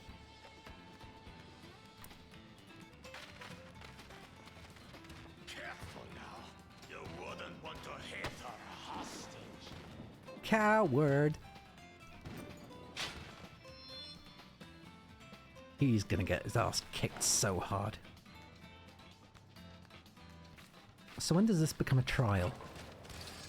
Or maybe it's just gonna be a regular dungeon. A regular solo instance. That one's not to be underestimated. Hell yeah! He knows. They can do nothing while we have. Hell yeah! Thancred! Awesome!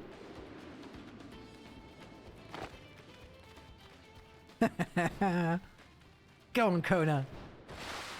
Hell yeah! Oh man, he ruined his fancy clothes. Attaboy. Impeccable timing.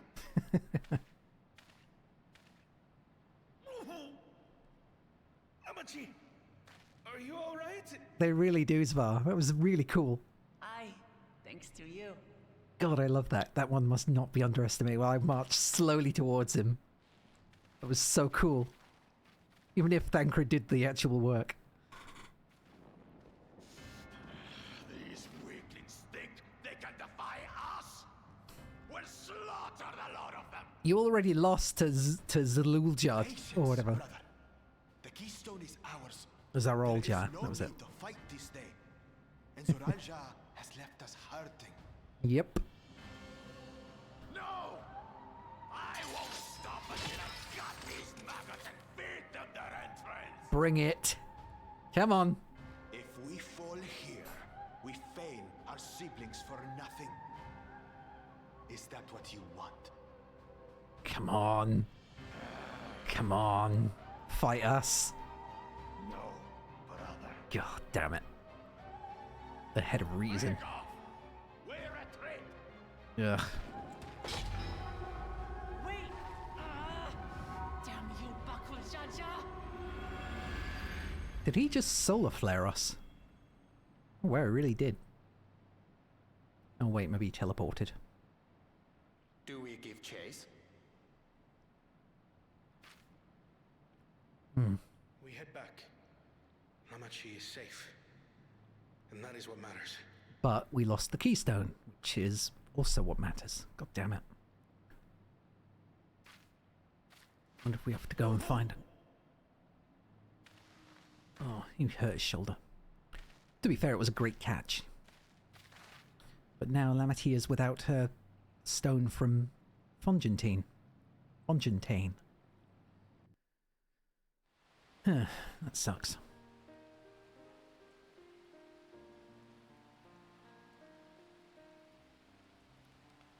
I'm glad to see you unharmed, Lamati.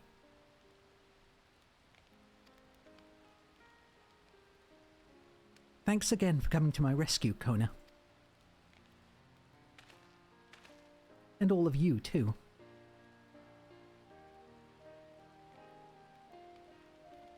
Bakul Jaja must be desperate indeed to resort to such aggressive tactics. I shouldn't have been so careless. I underestimated him, and it cost me a keystone. Fontaine upended his life so that I could accomplish the Moblin's feat.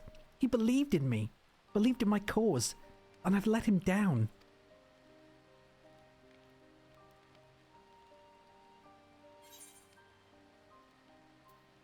So we take back what was stolen. Yeah. Plus it means I get to fight Bakul Jaja. The idiot.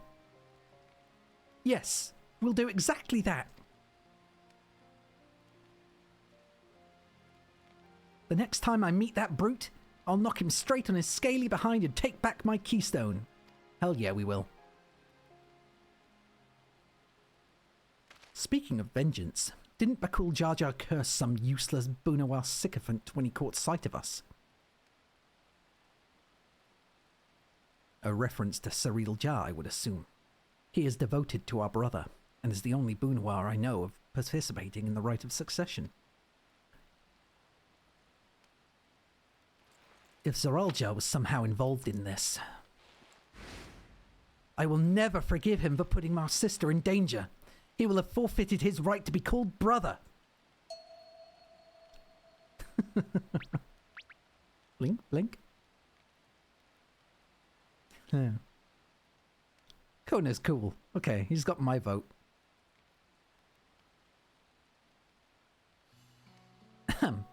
Bakul Jaja should face punishment, of course, but so must the bandits who had the temerity to abduct Lamati. I shall request that Father send a contingent of Landsguard to enforce the law in this region. I agree that measures must be taken to keep travellers safe. But I wonder what pushed these people towards a life of banditry in the first place. If we dig deeper, we might find a way to improve things for everyone. Very pragmatic, I think. I think that's the right word.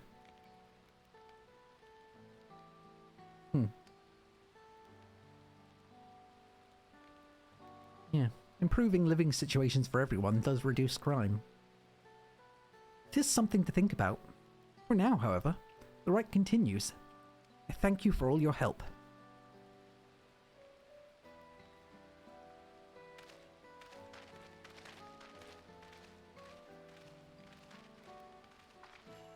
We should be moving on as well. Are you feeling fit to travel, Wuklamat? You bet I am. Zoraljaz's gained a good head start, and it's time we clawed back some lost ground. Yeah.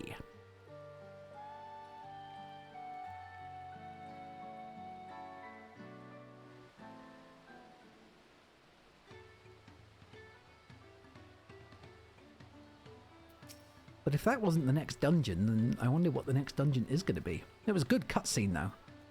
I really am sorry this happened. From now on, I won't let my guard down around suspicious strangers.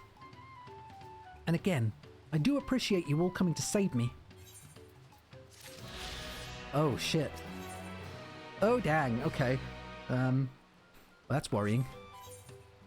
I am actually behind on XP. Shit. Well,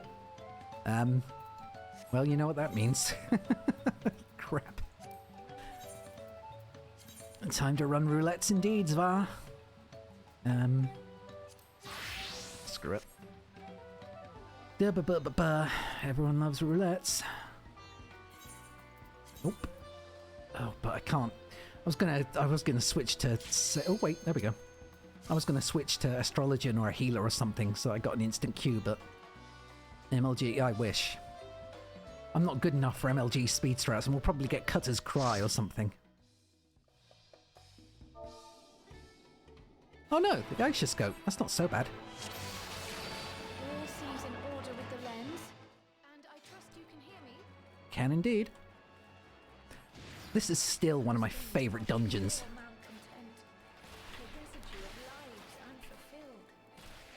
Come on, here we go. Oh yeah, I forgot. Yeah, this is still one of my favourite dungeons in Endwalker. I actually went and I was doing, what's it called? I've actually forgotten what it's called. Trusts a lot, because I like leveling my trust people, and yeah, I managed to do it with all the different trust combinations, and seeing the different dialogue that they all get was so neat, and it really was really well written and very heartfelt. And I really liked seeing all the different responses people gave. You know? Oh, no. Okay. Oh, wait, shit. It's been so long since I actually last did this dungeon. And I always get mixed up there. I think a Pictomancer is taking most of the damage there. Ay, ay, ay.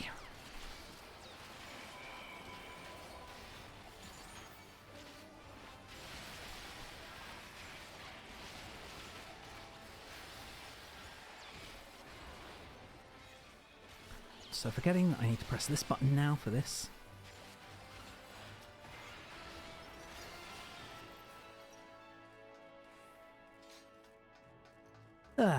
But yeah, I don't really have much to say at the moment. People know what a dungeon is.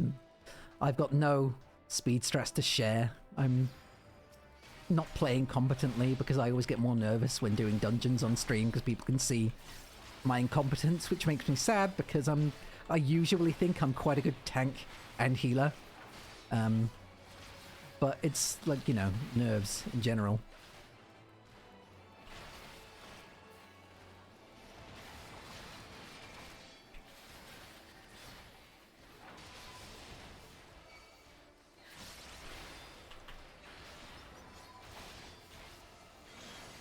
But yeah, so I guess if there's, you know, anything to say, it's just that I don't have anything to say. I don't need to say anything. I mean, as a streamer I should talk, but like I said, the whole point of this stream specifically was just to play Dawntrail. And that's kind of now been halted for obvious reasons.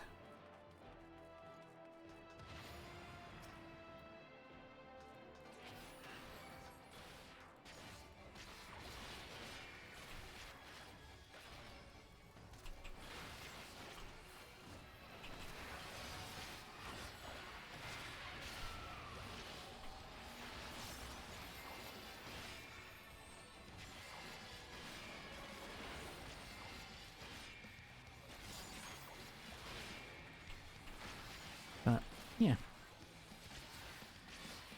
I will say, unrelated to any of this, I watched a... How long was it? Well, I've gotten interested in Nier recently. Not specifically in playing it, or rather playing it hasn't got me interested in it. But I've always been kind of curious as to the plot, more so because of the Final Fantasy...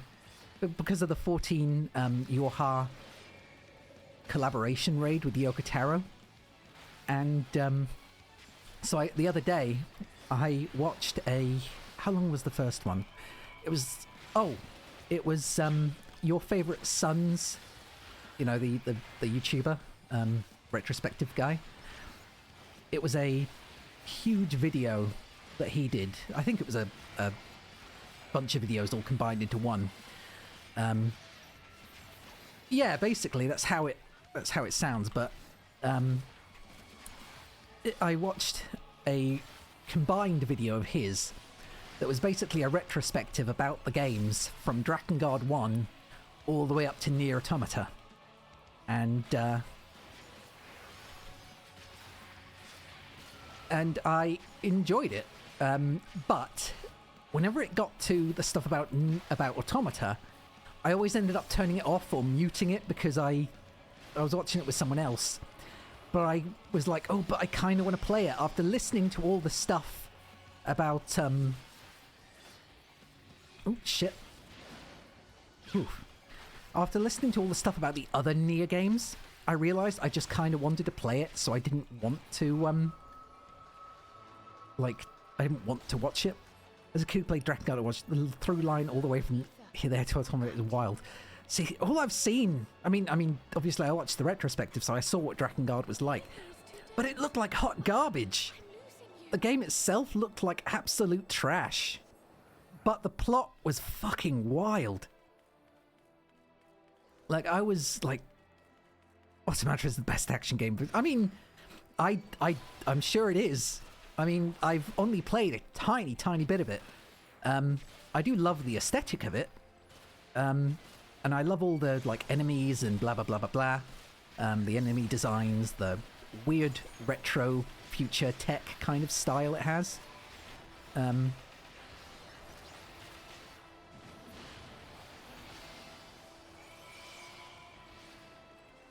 But yeah, so I watched this whole video that oh, this always makes me sad. Together forever, man. Why you got to do that to us? What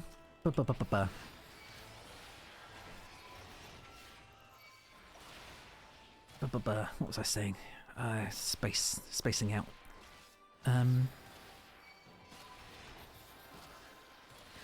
Does they died? Yeah, that was Horsefant. That was one of the major, like, major first deaths in Final Fantasy XIV was that guy who gave us the Together Forever buff. It made everyone sad. Well, most people anyway.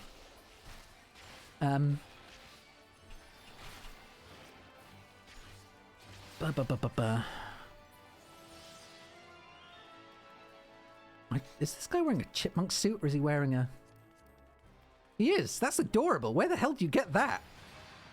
Oh, I know! I've seen them around! I've just realised, I don't know them, but I've seen their character around. That's cool. I don't know if it was in another dungeon or what, but... anyway. Trying to think, what was I saying? I was getting mixed up.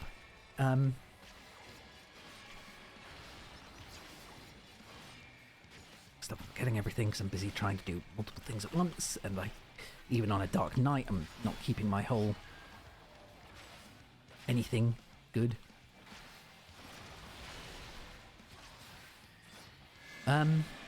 So yeah, we watched a whole retrospective of every single Nier game, and I was just like a mixture of morbidly curious and weirded out, I guess, because I had no idea. I mean, okay, you look at 2B and you think, yeah, okay, it's a very sexualized character. Like, everyone knows what 2B looks like, and there's a reason why so many people fucking lust after her. But I had no idea that the entirety of the series was so fucking horny. And that's not even and there's so much child abuse in it. It's ridiculous. It's like one of the whole themes of those games is kids are gonna suffer. Like, Jesus Christ, Yokotaro, chill. I know he's not solely responsible for the story, but Jesus Christ. And then it just gets worse. It just seems to get worse and worse. And the whole plot, I've realised, of the series, which seems to... And this is coming from another retrospective we watched where... like I said, your favourite son did a retrospective of the... Oh, shit. Did a retrospective of the games, including all of the endings. Whereas this other one we watched was just the timeline, the main timeline from start to finish. And that was it. It was just the timeline. It wasn't showing us every single ending, like where you uninstall your OS chip and you die and get the credits really soon, you know? Which I did yesterday. Because I was just messing around trying out the chip system in it. But yeah, the whole thing about the game series, from what I surmised watching this guy do his timeline video, not the retrospective video, just seemed to be the whole thing is just, and then it got worse. Which is both a thing I like. I love hearing that kind of plot in the game. In games and in movies, like, it's just fun. I mean, not fun, but I just love hearing... Oh, shit. Okay, I'm going back into the bubble. Sorry, guys.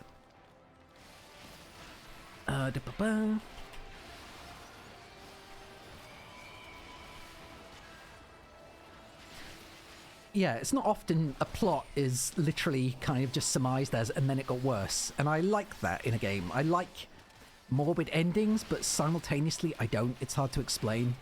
I like there to be a glimmer of hope, and because I don't think it happens often enough where things are just grim. But I think he goes too far sometimes, and I think some of the endings just seem grim dark, not necessarily grim. And I also found it very funny that the ending of Drakengard 1, one of the endings, the super ending, I guess, the ultra rare ending, was like the one that became canon in the end for Nier Nier Automata.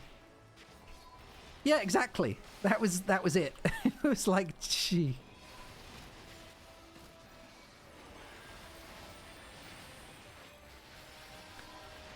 It was that joke ending that surprised me the most. When they're talking about it and they're like, yep, and this is the one that basically led into Nier. And the fact that the Nier and Drakengard universes cycle into each other, like they don't seem, they seem to be like part of a continuous looping timeline or something, which is cool. Like Nier starts because Drakengard ends and vice versa. I just found that cool.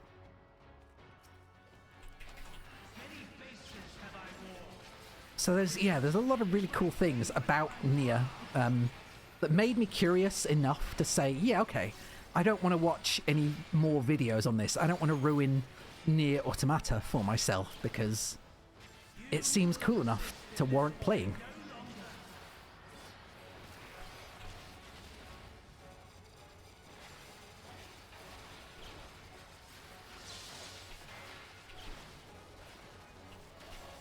Oh shit.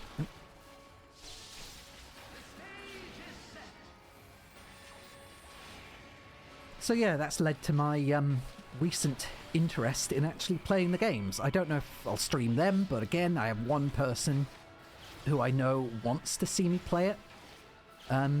So whether or not that means I'll just stream it to them directly, or I'll play it on stream, I don't know. There's a lot of things I'm always trying to decide on, and things that I change my mind about, so... But, you know, it's always the case that if people want to see me play it, then I feel like I'll be depriving them of it for whatever reason they might want to watch. Because some people like watching people play and react to it, or just like seeing these weird games. And, I mean, people love Dialtown, so... But even more people seem to love Nier. Come on out, Shiva. There we go.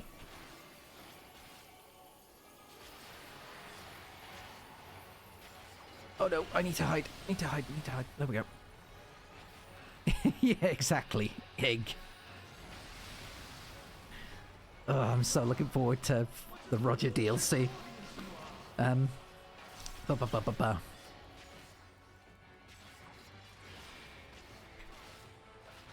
What a boorish audience you are.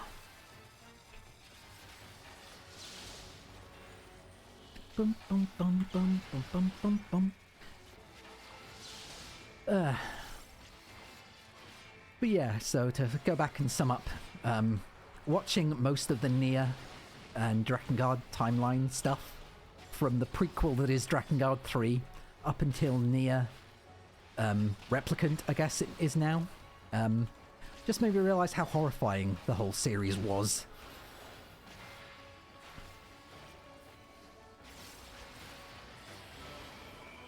And again, how horny it is. like the Your Favorite Son guides, not guides, the retrospectives, they were just literally like explaining the game's lore, the games as like their endings and the plot and whatnot, which is, you know, cool.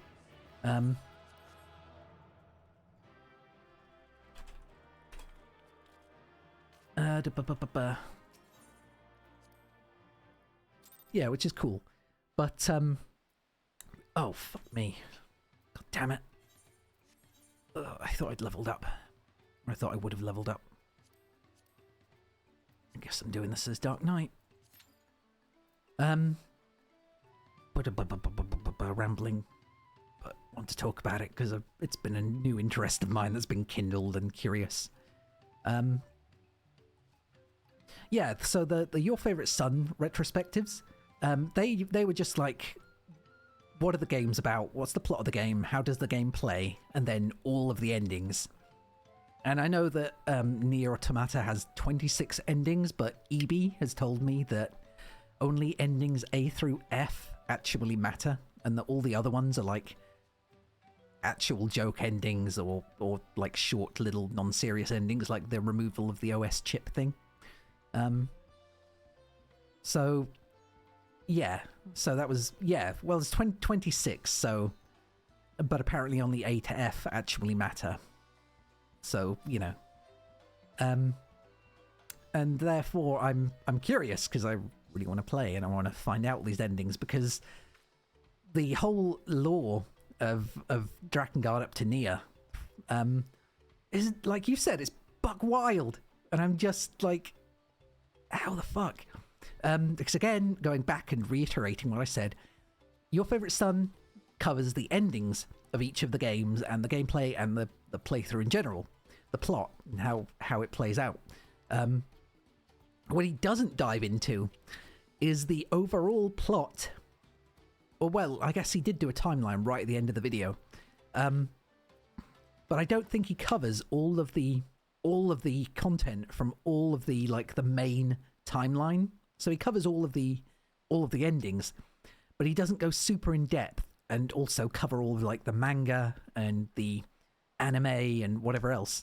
It was literally just the plots of the games and the way they fit into a timeline.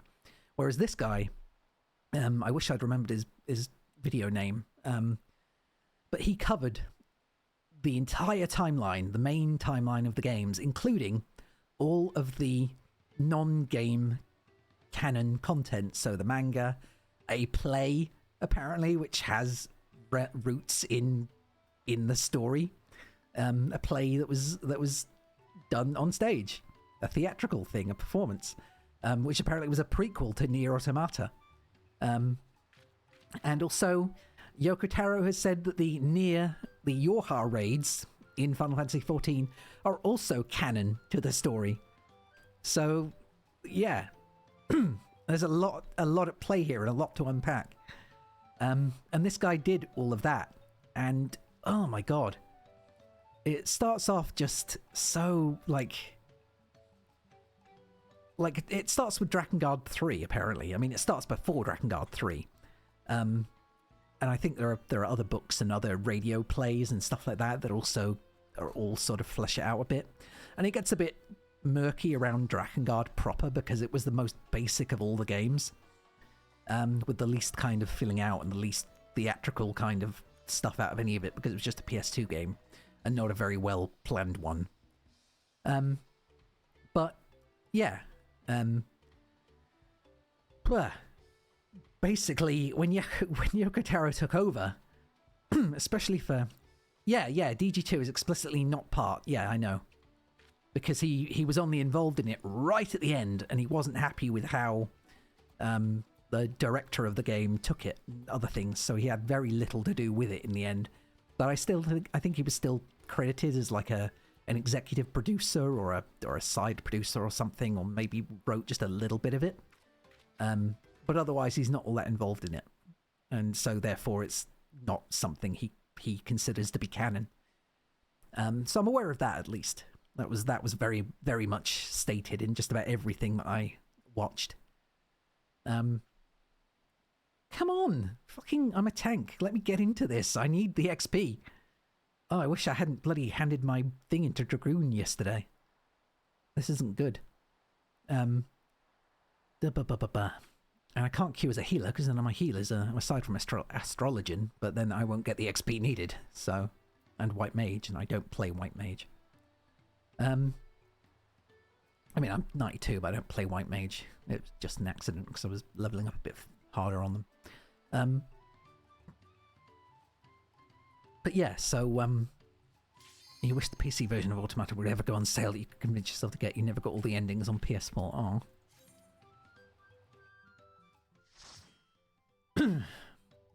I don't know what the discount is at the moment, to be honest.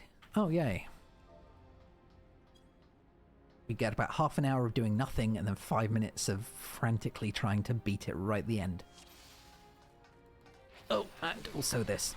Remembering to put my thingy up. My tank stance. Thankfully, though, this is mostly brain off, so...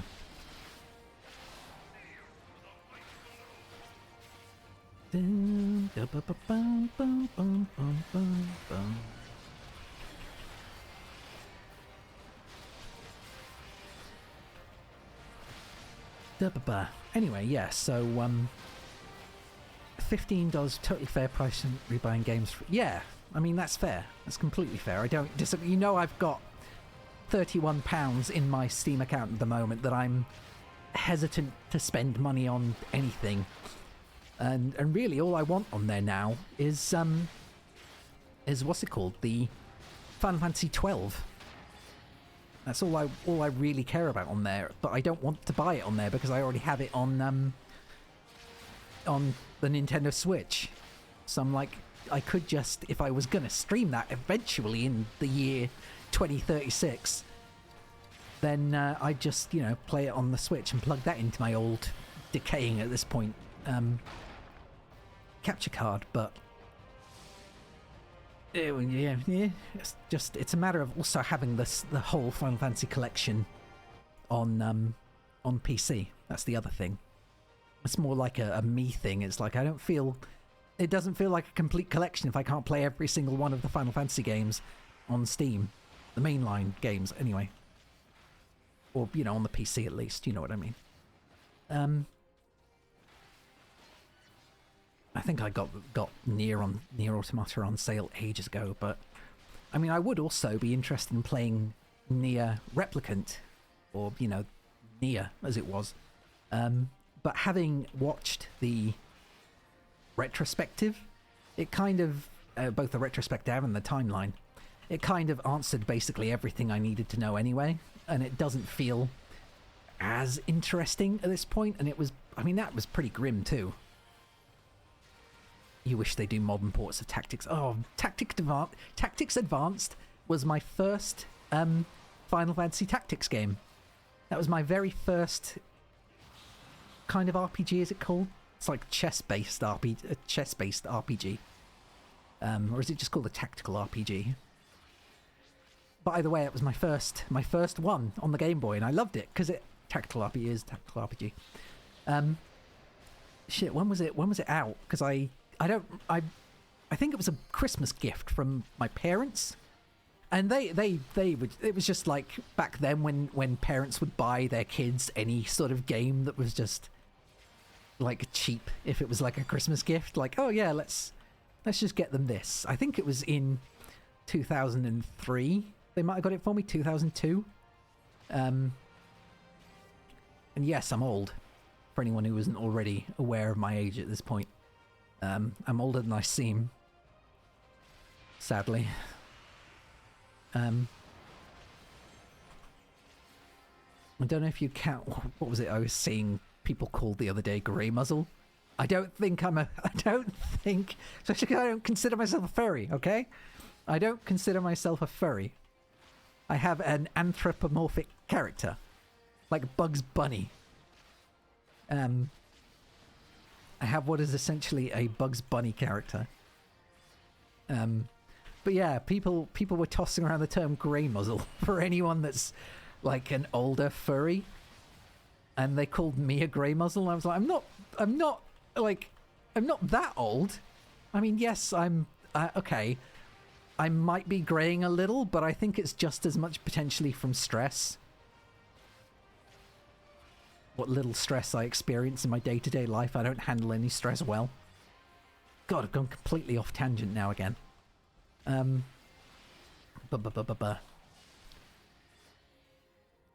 So from Nier Automata to the release of Your Hair is More White Than Natural. Well, yeah, but didn't you tell me you'd been greying since you were like in your late teens? was it your early 20s, but also you're under constantly more stress than I am. Your life is nothing but stress from everything you tell me about. I'm surprised you still have hair.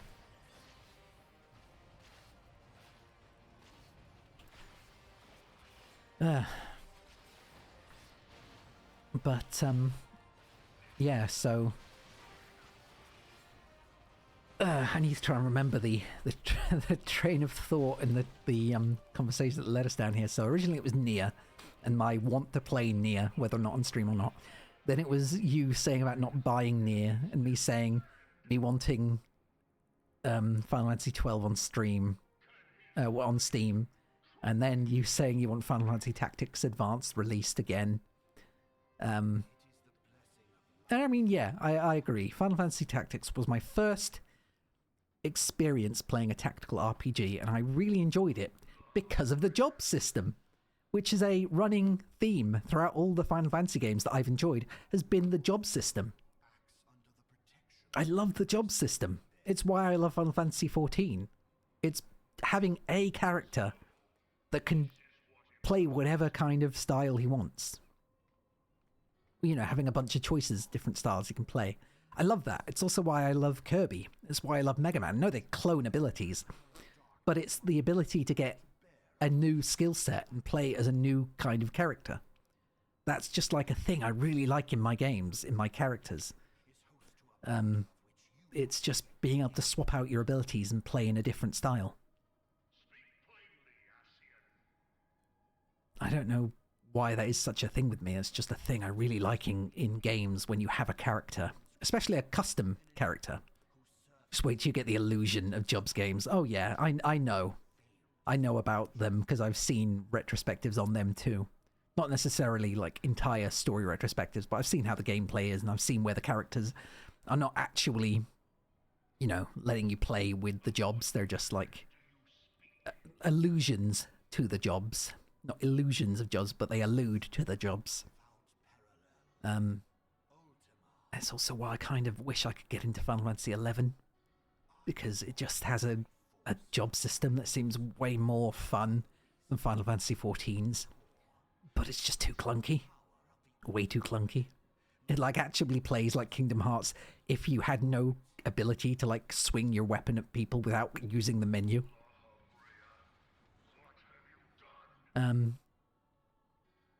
But yeah, so Final Fantasy Tactics was my first tactical RPG. And it definitely wasn't my first Final Fantasy game. I think my first Final Fantasy game was actually 7. But I didn't get very far in 7 because I didn't like turn-based combat, believe it or not. I think I was like 11 or 12 maybe when I tried Final Fantasy 7. But I just didn't enjoy it. So the most I remember is... oh, wait, maybe I'm thinking of Final Fantasy 8. I mean, I know I played Final Fantasy 7 because I remember Sephiroth and stuff. You've got to go in planning to min-max, you can make some hilarious unchangeable dud decisions. Well, I will usually read up on the systems and, like, good stuff to do beforehand, because that was how I got through all the other games so simply, to be honest. If I knew there was going to be a super boss, I would read up on the super boss in advance. Yes, it's cheating, I know. But I wanted to see and do everything and unlock everything I could. Which is also how I knew about, what was his name? Go-Go the Mimic? And I knew just to stand there and let him do nothing. 12 doesn't let you change jobs after you pick them, and some characters are objectively worse at certain jobs.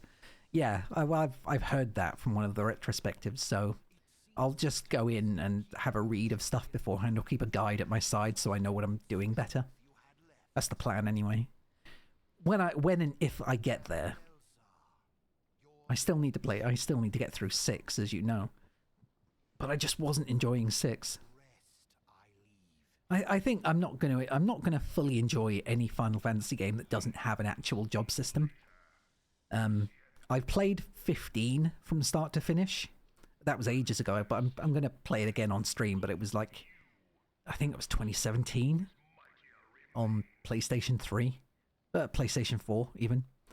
And that's about all I All I remember is the ending being completely meh. The druid, elf, bunny archer, worst archer in the game by a long shot due to having custom animations that take longer. That's wild! I did not think that was going to be how it worked. That's actually stupid. Oh shit. I always miss that. Sorry, buddy.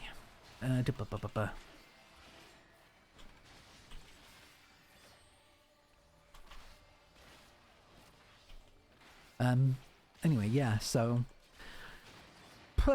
trying to loop back around. Final Fantasy Tactics Advanced, loved it. Never played Final Fantasy Tactics on PlayStation, War of the Lion or whatever. Never played that.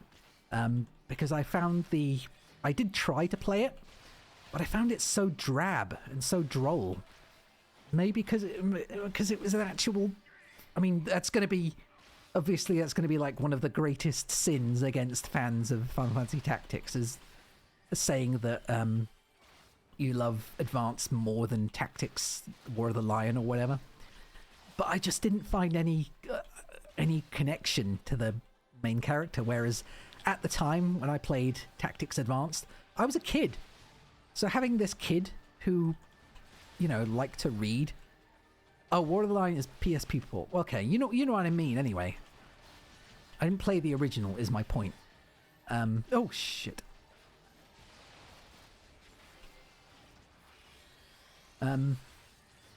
Yeah, so...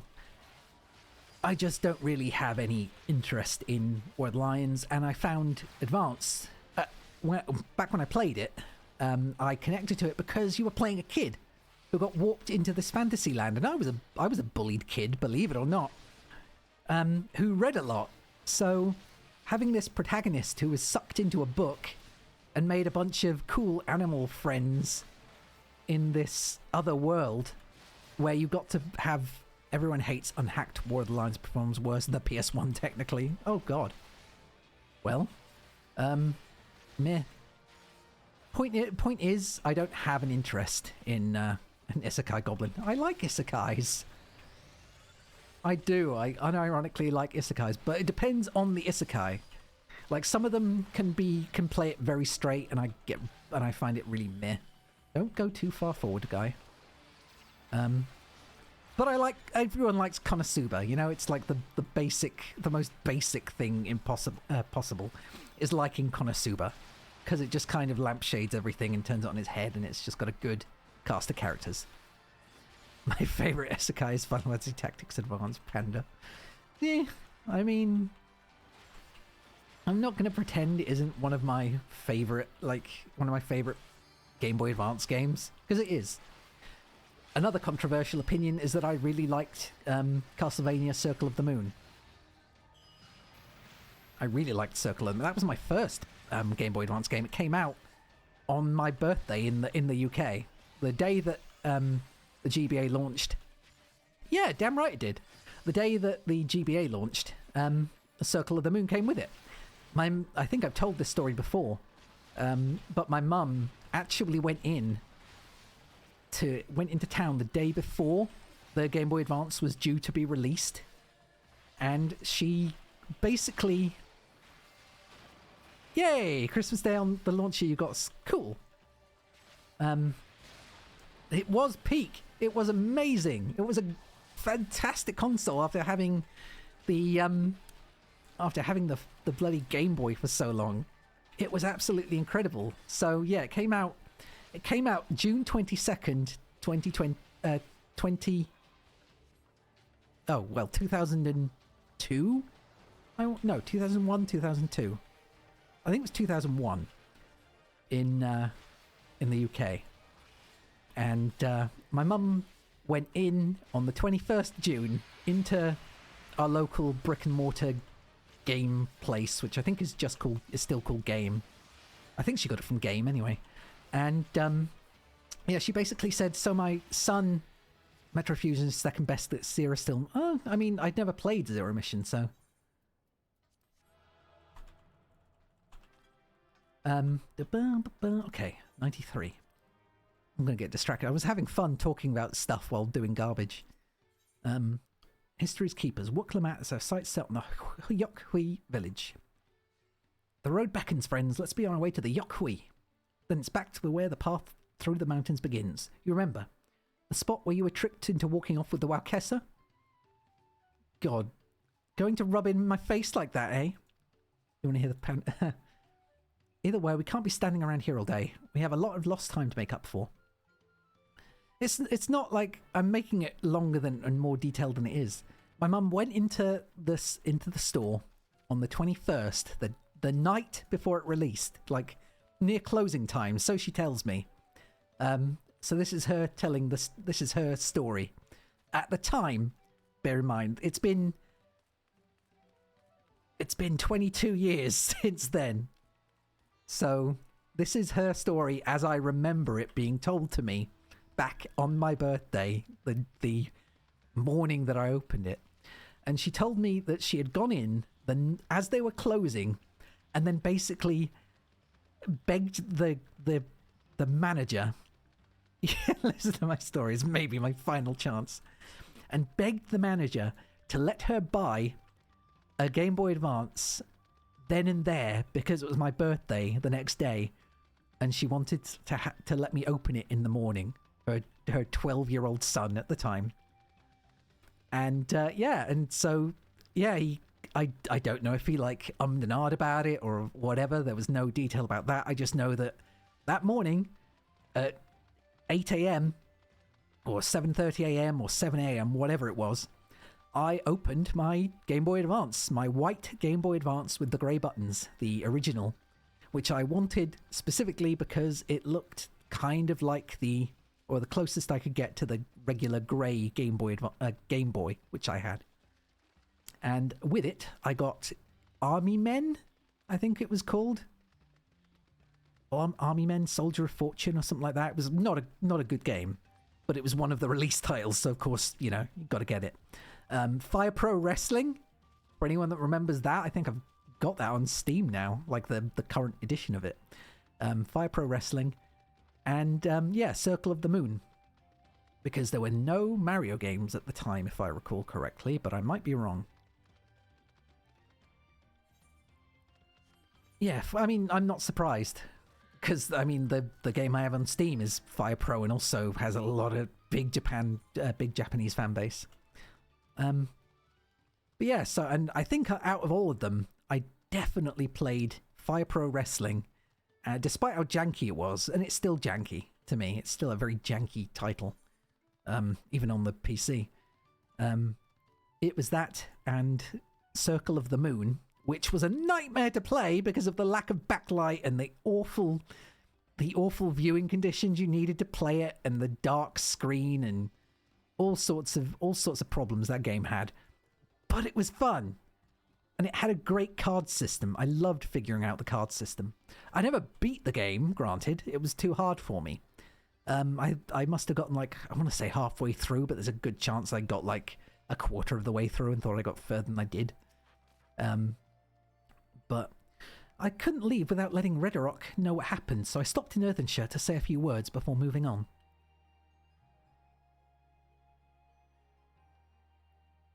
And now Erenville's nowhere to be seen. Couldn't he wait a few more moments? So much for giving him the benefit of the doubt. Come on, let's catch up. I want to give that smug gleaner a piece of my mind. I worried JAQK would agonize over the loss of her keystone, but it seems I had nothing to be concerned about. Onwards and upwards, then. Let's go. But yeah, so definitely one of my favourite games was Circle of the Moon. The DSS cards were cool, but they were bizarrely obtuse sometimes, like having to activate some of them and then figure out the fighting game. Yeah, there was that. I mean, I think that was why I liked the system, but I must have not done very much with it. I know I had a Bat Familiar, I think. And maybe a Fire Whip. And that's... I don't remember enough about the game. Oh dear. Very busy. I'm just going to go into number 12. Discover a new location. And now we're on the other side of Okapacha. Cool.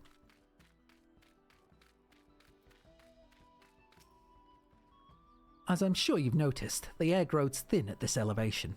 Take it slow until your body adjusts. Deep breaths. Drink plenty of water.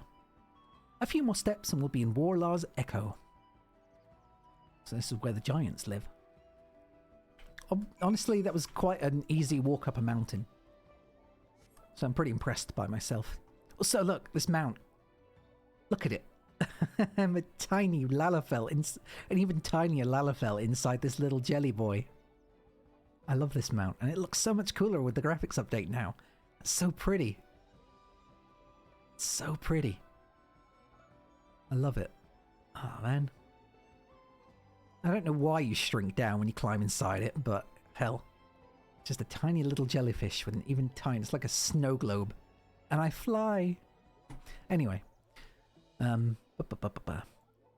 Yeah. Gaming, memories, blah, blah, blah. I talk. I wasn't expecting to talk as much as I do, but... I guess when I get into a subject, I just like to discuss it.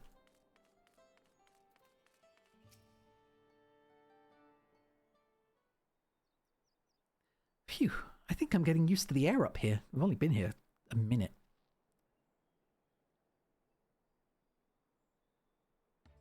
So this is the place from the Lay of Proof, where Papa met with the JAQK. Oh, these are the giants. Oh, I remember them from the benchmark. Okay, now it makes sense. And that must be them. I don't think I've ever actually seen one outside of a picture. I know Catboy was kind of grossed out by how they look. So it is for most Turali.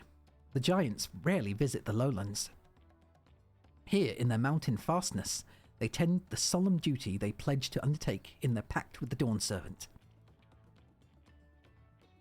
To watch over the Tural Vidral Valigarmanda and maintain its prison within their temple. Ah yes, what Clemat told us about the Tural Vidral, creatures that live for far longer than normal and awaken to strange powers. Oh, this is why the Vipers exist. This is why the Vipers are a thing. Indeed, yet even among those anomalies, Valigarmanda is unrivaled in strength. It has endured for centuries, bringing catastrophe each time it emerges from its lair. As you learned in the Lay of Ice, it was Galul Jaja who at last managed to imprison the beast, and it has lain dormant in the temple ever since. It's said that the building still bears a gaping hole in its ceiling from when Valigarmanda was lured inside by Galul Jaja's final ploy. That's true. I'd like to see this strongest of all Tural Vidral. I wonder what it was like to fight it. Better learn to fight Bakul Jaja first. Warlar's Echo was where both the Lay of Proof and the Lay of Ice took place. Does this not suggest we'll be facing 2 feats this time? That's a question we can ask the Elector once we find him. Or maybe we should flush out Bakul Jaja first so I can beat my keystone out of him. Let's find the thieving cheat. Yay. I'm down. Damn right. Now where to start looking? Perhaps the feats should take precedence while we're here. I'm sure there will be other opportunities to confront Bakul Jaja. I hope so. I suppose we do still have 4 keystones to earn. No matter what we do, the contest will pit him against us sooner or later. I need to take a break and go and do stuff and run that ad break, so I'm going to be... once this is done. Alright, let's seek out the Elector. Then I suggest we pay a visit to Kari Orzar the Gracious, or so their temple is called. The Moblins told me that the High Luminary Gerfurler is to be found there. If we are to ask someone for information, then he seems a wise choice. Gerfurler. I'm sure there's an actual way to pronounce that. I don't know if it is Gerfurler, but it sounds like I'm grunting. Anyway, right. I'm gonna get a drink, go pee, check my blood sugars, and all that sort of stuff. So I'll be right back in 5 minutes or less, but at least 3. So be right back.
So hey, Smooth, are you still here?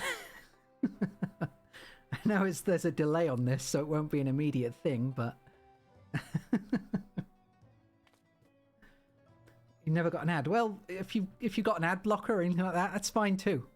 I mean, I'm hoping the ads are playing just so that people don't get more ads in future, but give me a second.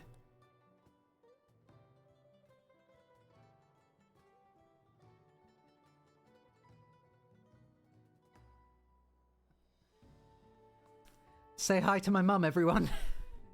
Hi, everyone. Isn't he doing a grand job? Love him to bits. Hey, Smooth. You said hello, Pen Mum. So, yeah. Turns out, Mum and I kind of got our wires crossed.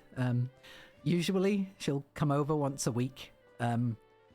To like, we'll go out shopping and go for like food or whatever, just like to catch up. But this week, last week, she went to a wedding down south on Thursday, and so we met up on Friday, and I thought we were going to meet up on Friday again this week, but no.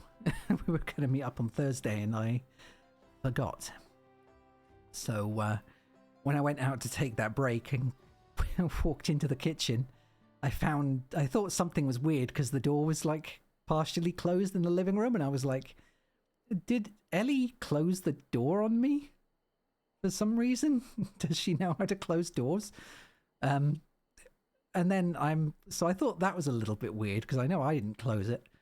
And then I went into the kitchen and I saw a box on the side that had one of my birthday gifts in that was delayed. A burger press, you know, like one of those big plates of metal with a handle that Mum got for me, or ordered for me, and it got delivered the other day. So yeah, so Mum's here, and because she's told me not to, you know, stop streaming and to do that, and she'll go grab my shopping stuff for me, which is obviously very kind. And thank you. I know my mum might watch this again later, so thank you, Mum. Love you very much. But yeah. That's me. Yeah, my mum's the best. She's very supportive, always has been, me and my brothers. Okay. Right then. Just tighten up the mic a little bit, and then let's keep going. I'm not... Why?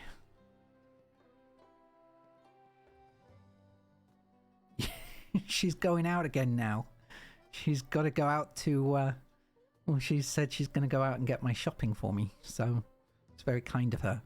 She has got money, but I'm going to owe her, like, at least a little bit of cash. Because she took £7, but I need, like, arugula, rocket, spinach, trying to rattle off my shopping list while doing the voice. It's not good.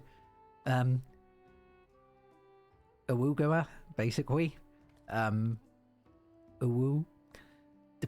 What else? Mayonnaise, tuna, and waps. That's right, just waps or tortillas for my wraps, and that's it. I think mayonnaise, mayo. That's it. I think. I'm probably gonna regret it later, but that's all I can think of for now.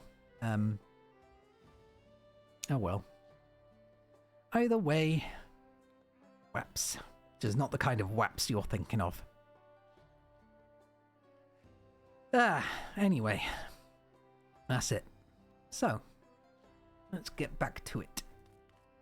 I really wish I hadn't gotten the times mixed up, or the days mixed up, though. Silly me. But we're just gonna chill in the evening anyway. Chill and watch some stuff, catch up. Wakwamat. Let's see if I can convince the guards to let us through. I am Wakwamat. Third... I'm not gonna... You can add time to this, but... I am Wuklamat, third promise of Tuliolal, and I seek your elector for the right of succession. May I speak with Gelurfurler? Gerfurler? The High Luminary has granted admittance to the claimants. You may enter. Huh, that was easier than expected. In we go then.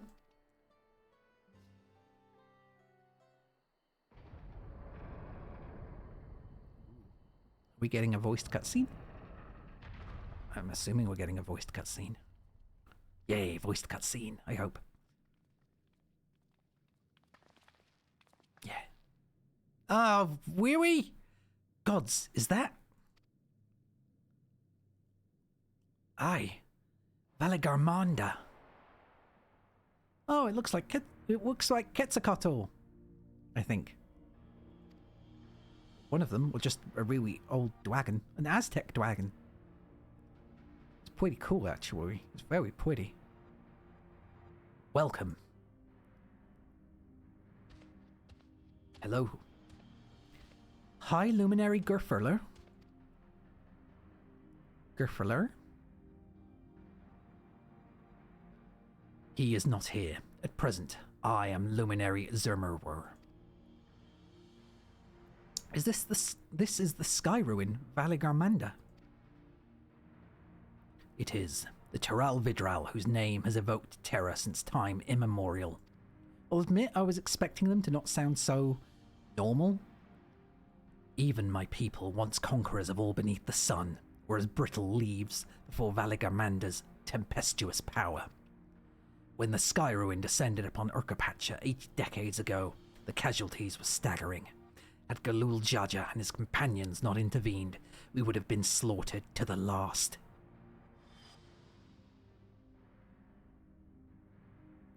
Their titanic battle with Valigarmanda raged for 10 days and 10 nights. As their foe fought on, tireless and relentless, our heroes were pushed beyond the limits of their endurance. Thus did the Head of Reason concoct a desperate plan. Galul Jaja tricked the Sky Ruin into losing control of its own ice magics, causing the unwitting Teral Vidral to encase itself in frozen ether.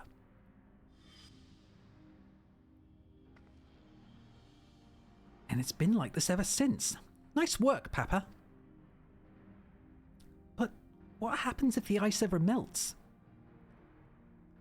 That same question looms large in our minds, for the magics sustaining this prison grow weaker with each passing year. Valigarmanda commands powers of fire and lightning and ice. Some believe that the violence of the recent storm was the result of those energies slipping free. That raging tempest from Valigarmanda. Setting the future worries aside, you are come to attempt the feat of proof, yes? The High Luminary, chosen Elector of the Dawn Servant, has left me with instructions for all aspiring claimants.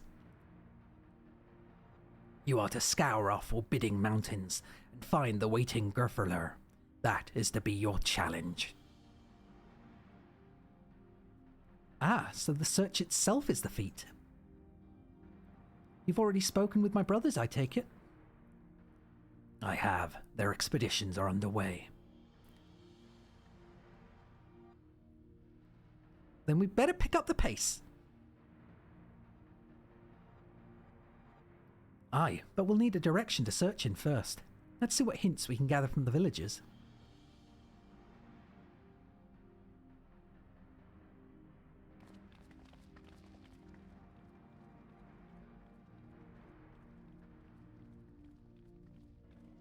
It's so majestic looking. I love it. Anyway, I think I owe you like 4 minutes of Uwu voice. Gods, Valigarmanda is enormous. I know Papa had friends with him, but it's incredible to think he could hold his own against that thing. Should its prison ever fail though, We can't expect the old guard to come running. It'll be up to us to save the day. Let's get some... Yeah, let's get some grilled... some royal toast. Close enough. Well, I'll keep it up anyway. Alphino would share his strategy for information gathering. As we've just been informed, the feat of proof requires us to seek the High Luminary Gerfurler somewhere upon these mountains. However, if earlier feats are any indication, we must assume the challenge precludes the JAQK from answering our questions in a straightforward manner. Thus, I would ask that you pay close attention while attempting to divine Gerfurler's whereabouts. Though the giant may not give us a precise location, giants may not give us a precise location, there may be clues hidden within their words. Such is my theory anyway. Let's see what we can discover. Time to go hunting and seeking and goldining. Yogerwer. The High Luminary. No, I've not seen him today. Now let me ask you a question. That Shabral who came out of the temple earlier, was that really the third promise? She seems rather unimposing. How is she meant to succeed the mighty Galul Jar Jar? How is she meant to succeed, I wonder? She's going to do her best, like everyone can. Everyone just has to do their best. Well, I do wonder. Because at the moment, I think Kona is now, like, I want Wukwamat to win, but I think Kona is going to be the best pick. Tuliolan. No, you are farther away from that, I think. Jingle chair. And it's true. I do like that chair. As for the High Luminary, I can only guess where he might be. He is warder of the Sky Ruin, but also keeper of the sepulchres, and his duties often take him outside the village. Okay, so the sepulchres outside the village. And now I get this. This is a rare mount that dwopped the other day for me. It's a Garwian battle tank thing. I didn't realise how rare it was, but it just dwopped and I won the wall in a dungeon. Pretty pleased. Especially considering I usually get the worst walls. Anyway. Asking after the High Luminary as well, are you? I know not where to find him, but I do hope you have the opportunity to speak together. He is a great man with a deep reverence for our traditions. These glyphs we carve. For one, he affords them as much value as any treasure we possess. They are records of lives lived. Your arrival, too, I will etch into the stone, that the story of our meeting may endure for untold turnings of the sun. If you are curious about our ways, I bid you visit Proof to the northwest of here. It is one of our grave sites. Hey, well, that's what a sepulchre is, I think. So, that works for me. Might lead us where we need to go.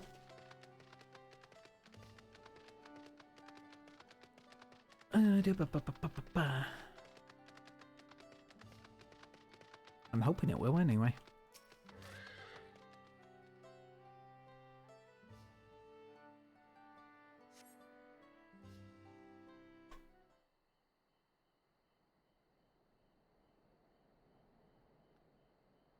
I thought we were going to get a voiced cutscene for a second, but of course not. Why give us more voiced cutscenes? And that's exactly what we want, Yoshi P.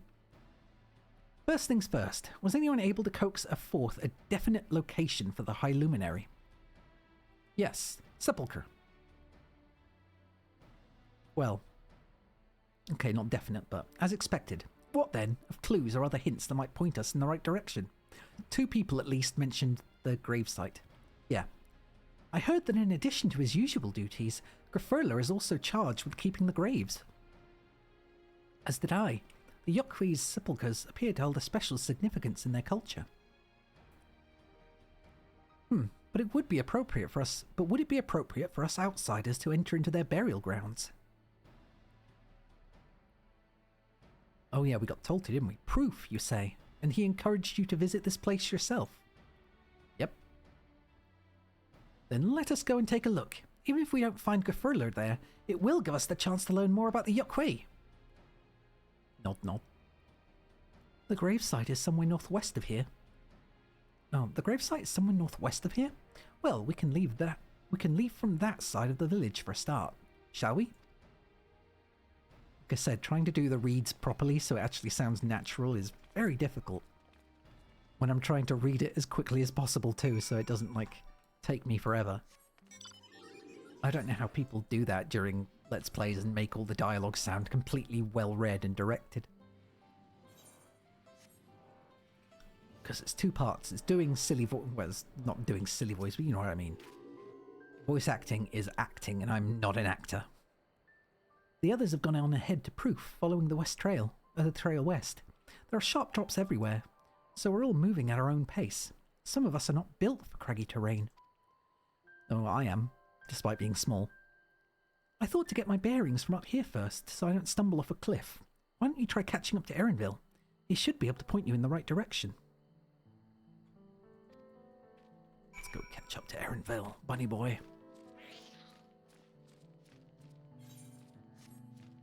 This is very near to me. Not very dear, but very near.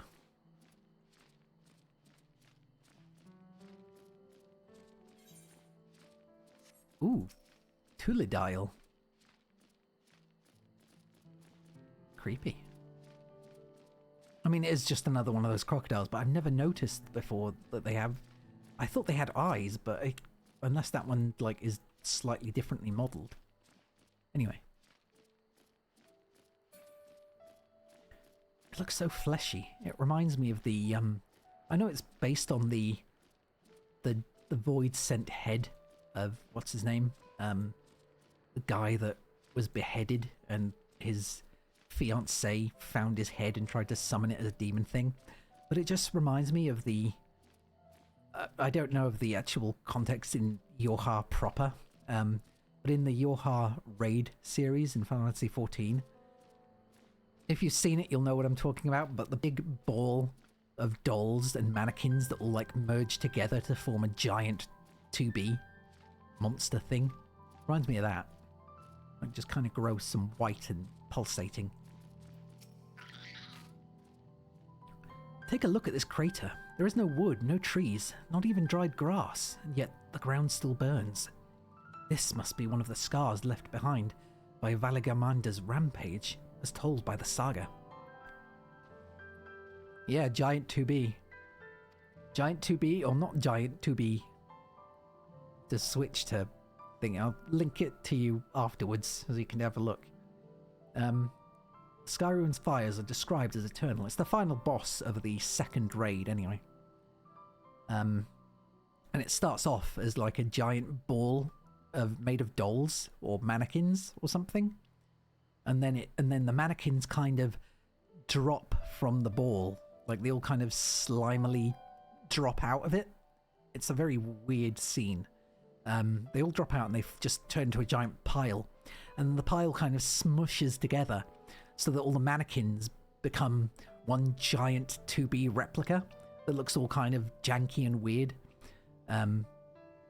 Which I'm sure again is just a reference to something within Nier or Nier Automata or whatever. One of the Drakengard things. In one of the JAQK games. But it's just really icky. And it's like it just all the limbs are made up of the mannequins, and or even the sword is made up of the mannequins, and it just looks weird because it's just a bunch of bodies all acting as one big thing. The Skyruin's fire is described as eternal, flames that can be quenched by neither storm nor time, and here I thought it was a literary embellishment. Ah, but now I've lost sight of Wuklamat, and she's going to walk right into another bandit. Proof is northwest along the main road, so hopefully she's still heading the right way, and not being accosted. Oh, wait, did I? Yes, okay, I'm still going in the right direction. Huh.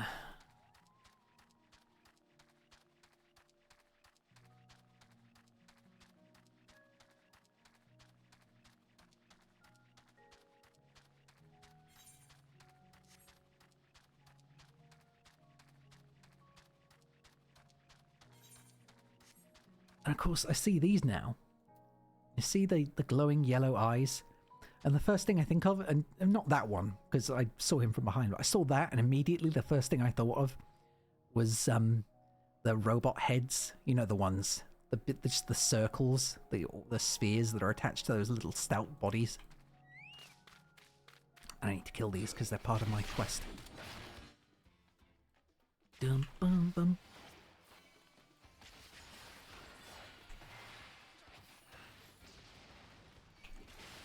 They played this same card back in Endwalker, but it feels like we're already halfway through the journey. What if Bomb was rock? Basically, that's basically it. Just another reskin. But hey, I mean, I'm not going to complain. But yeah, they played this card in Endwalker as well. Realizing that I guess technically they did in Shadowbringers. Kind of, but I don't think anyone really expected all three to be the end boss.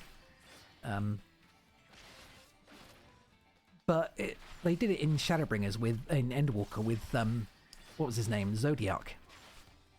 Being like the boss of the 93 trial. I think it was 93. Yeah, it was the 93 trial. So we should be coming to a trial after the next dungeon, I believe. If we're following the same formula we always do. Oh, Minotaurs. Or Hualapen.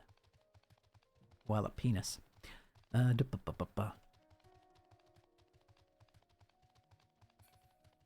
see. Yay, made it.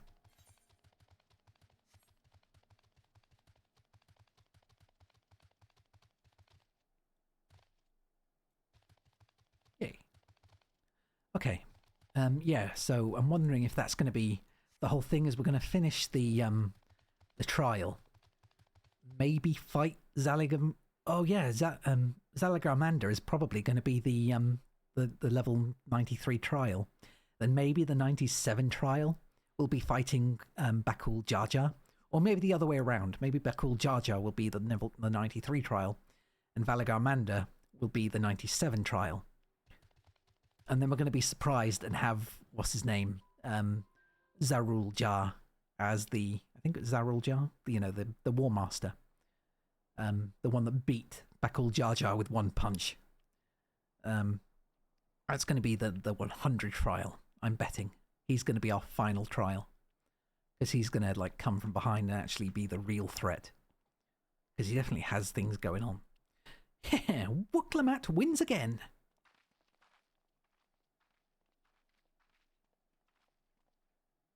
Looks like everyone is here now, so... Or it looks like everyone is here now, so... Greetings, friend. Are you Gefurler? No, I am not. The High Luminary did, however, task me with providing a lesson on sepulchres to those who came in search of him. Oh, so we were meant to find our way here after all. Are you to tell us who is buried here? No one is buried here in the sense you mean. When a body has served its purpose, we consign it to the flames, then scatter its ashes across the peaks. I don't know why Rara seems so surprised by that. Moreover, we do not conceive of death as others do. For us, a person does not die when their heart ceases to beat, but only when they are no longer born in the hearts of all who know. Oh, God, no, don't do this to me. Oh, God, I hate that. It's so... I was talking about this with a friend last night. This sort of, not this specifically, but this sort of thing. Oh God, I can't. I'm gonna go off on a huge fucking tangent now, but but when do I not? But I guess it's important in this context, and I want to talk about it. So obviously, most people know that my dad passed in 2018, unexpectedly as the result of complications after major transplant. And yeah, it took a while for me to realize that I would never see him again. And it also, the thought that, I've always been pretty agnostic, if not atheist, not really a believer in heaven or anything like that. But then the horror crept in, me realizing that if there was no heaven, if there was no afterlife, I wouldn't see my dad again. And that terrifies me. That really scares me. And from there, it made me think of, like, you know, the saying that a person does not die, or they die twice. A person dies twice. Once when, like he said, their heart stops beating, and then again when you no longer think of them, or when the last person who knows them ceases to be themselves. And that's even sadder to me. But then last night I was discussing this with another friend, and it led me to, I can't remember how we got onto the subject, but it just made me think of a dream that I had, and that was similar to one that Mum had, which gave us kind of like peace after, or I mean, you still miss them, and you're still grieving, but I had a dream after the funeral, which, you know, was in itself not a fun experience. I'm sure people have been to funerals, but I dreamt that Dad invited us to his new basically where he was staying. He invited us to his new place of residence, and best described, it was an enormous hotel megaplex, like a massive, huge hotel megaplex with like huge grounds and attractions and masses of space. And no matter where you were, no matter where you went, you were never lost. It was impossible to get lost. You always knew where you were. You could always get wherever you want really easily. But it was so big that it had like millions of rooms, millions and millions and millions of rooms. So I get taken to my room, and my brother gets taken to his room, and our rooms are, mine's like, it's like a technologically advanced kitchen. I mean, it's like, you know, it's a proper room, but it has a kitchen attached that's like got all the newest and fanciest kind of cooking equipment, and it's really, really cool. And I'm like, man, I can do so much cooking here. This is amazing. And my brother's, again, was also like a kitchen, but he also had an astronomy kind of place for like stargazing and things. And the entire aesthetic of the whole hotel outside of the rooms was like Greco-Roman. And it was situated on fields, like endless rolling fields that went on forever. You couldn't see the end of them. It was just endless amounts of fields. It was absolutely beautiful. But all of the outside was like Greco-Roman themed. So it was like columns and pillars and, you know, like, just imagine what people think ancient Rome looks like, you know? It was just kind of like that. And that was like it, and I just thought it was gorgeous, and it was shining, it was sunny, but it wasn't hot. It wasn't cooking you kind of hot. It was just sunny, just gorgeous golden skies. And God, I'm sounding really fucking stupid now, but I'm gonna keep going anyway, because it was just a very important dream. Anyway, so yeah, so Dad comes to us, to our rooms, and says, you know, we're going out for a picnic. So we're going down to the grounds, I guess, to just, you know, find a place and have a picnic. And I'm like, well, so many people here, we're going to find a place to sit or whatever. He's like, yeah, we'll be fine. So we go down, and as expected, the grounds are absolutely freaking covered. Like, people everywhere, taking up almost every inch of space. Like, it's just covered with people. But it doesn't feel crowded, because there is, like I said, it just goes on and on and on and on and on. So it doesn't feel like you're crowded by all these other people. It was just so serene and so peaceful, and everyone was having a good time. And it was just amazing. And we get down there, and I'm walking with Dad, and he's carrying the picnic basket. And I'm like, oh, Dad, you're walking. And he's like, am I? Because for those who don't know, my dad was an amputee. He lost his foot to Charcot joint syndrome, which basically turns can basically make the bones fragile and crumble. And basically his foot turned into a club, and it became very easy to become infected, and there was a huge risk of all these other issues. So in the end, he just had it removed, amputated. And yeah, so and by the time he passed, he'd been in rehabilitation or rehab therapy, whatever it's called. Physiotherapy. That was it. He'd been in physiotherapy for about 1.5 years, I think, if my timeline's right. Might have just been a year, might have just been over 8 months or so. And I went with him to nearly every one of them that I could. I actually have a video of him doing one of his last sessions that he could go to, which I still watch on occasion. But yeah, so and I say to him, "Dad, you're walking," and he looks at me and he's like, "Oh, am I?" Like he didn't know himself, or like I don't know if he might have been patronizing me. I think he was just patronizing me, like, "Oh, am I?" And yeah, then we sat down for lunch for the picnic amongst all these other people who were also enjoying their picnic and stuff like that, and that was the dream. And then I woke up, and I've never felt so at peace after a dream and so comforted than with that dream. And yeah, I might not actually believe in heaven or anything like that, but I think that was the closest I've ever come to believing in something like that. And it wasn't that, like, at the time, that wasn't me thinking, oh, I just saw heaven. Like, yeah, I wasn't thinking that. But that's what I've like told people about this dream before, and they were like, oh my god, you've seen heaven. And like, whatever, everyone has their own idea of what heaven is. Everyone has the whatever.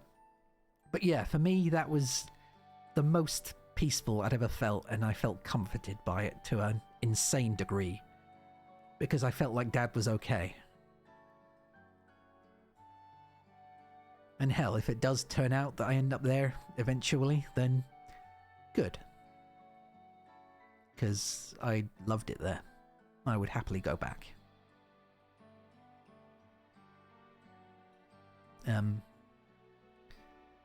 And yeah, and on Mum's dream, different kind of thing, but this is kind of what... this is more linked to what he's saying. My mum's dream about her dad, and I hope she doesn't mind me sharing this because she's shared it with me often enough, but I think it's just as important. She was at her dad's funeral again in her dream, and she was upset, you know, understandably, she was mourning. And then her dad, my grandfather, is like there with her at the coffin, at his coffin, looking down at his dead body. And he says something like, "That's not me. This isn't me. I'm not in there." And he literally shoves the coffin and the body off of the table and onto the floor, and it just rolls out. And he's like, don't worry. I'm not in there. That isn't me anymore. Because it's, you know, once... whether or not you believe in any spiritual stuff, when someone's heart stops beating, that's it. They're gone. And it's important to... I mean, everyone's going to have their own opinion on that, but... yeah, that also... hearing that from her made me feel a lot better about things. Knowing that that's not who someone is anymore. I'm not very good at being... I'm not good at expressing things. But yeah, that's my view on it. So it's nice to see that kind of belief also shared here, I guess. I don't know if this is a belief that everyone has, but yeah, I believe the same thing.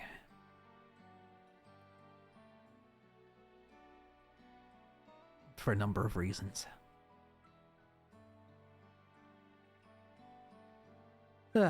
Anyway.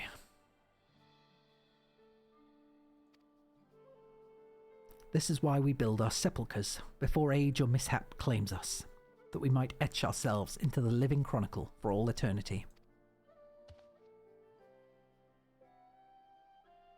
This grave belongs to a good friend, His mortal vessel ended its journey some years ago, but he lives within me, even now. Up there stands my own sepulchre. As long as it exists, so too will I. I will endure in the hearts of those who raid my grave glyphs in the same manner my friend does in mine. Has it always been thus for your people? This conception of existence and death?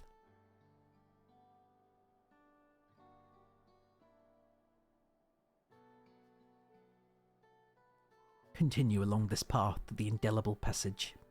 Behold the history upon its walls, and you may find the answers to your questions. Then that's what we'll do. Your traditions are fascinating, and I'd love to know more.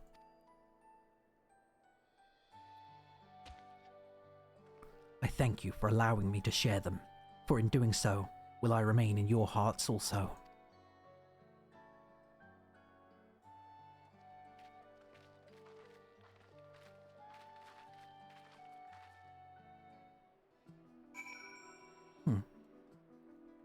That was nice.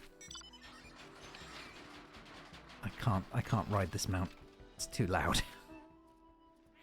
There we go. Okay. Yeah. Sorry about that. It's a thing that I don't talk about often, but I don't know. I like to think maybe if anyone hears it, they'll find it comforting too. Because I do believe it with all my heart. Even if it's not a particularly insightful thing to say. Once people die, they are dead. You know? But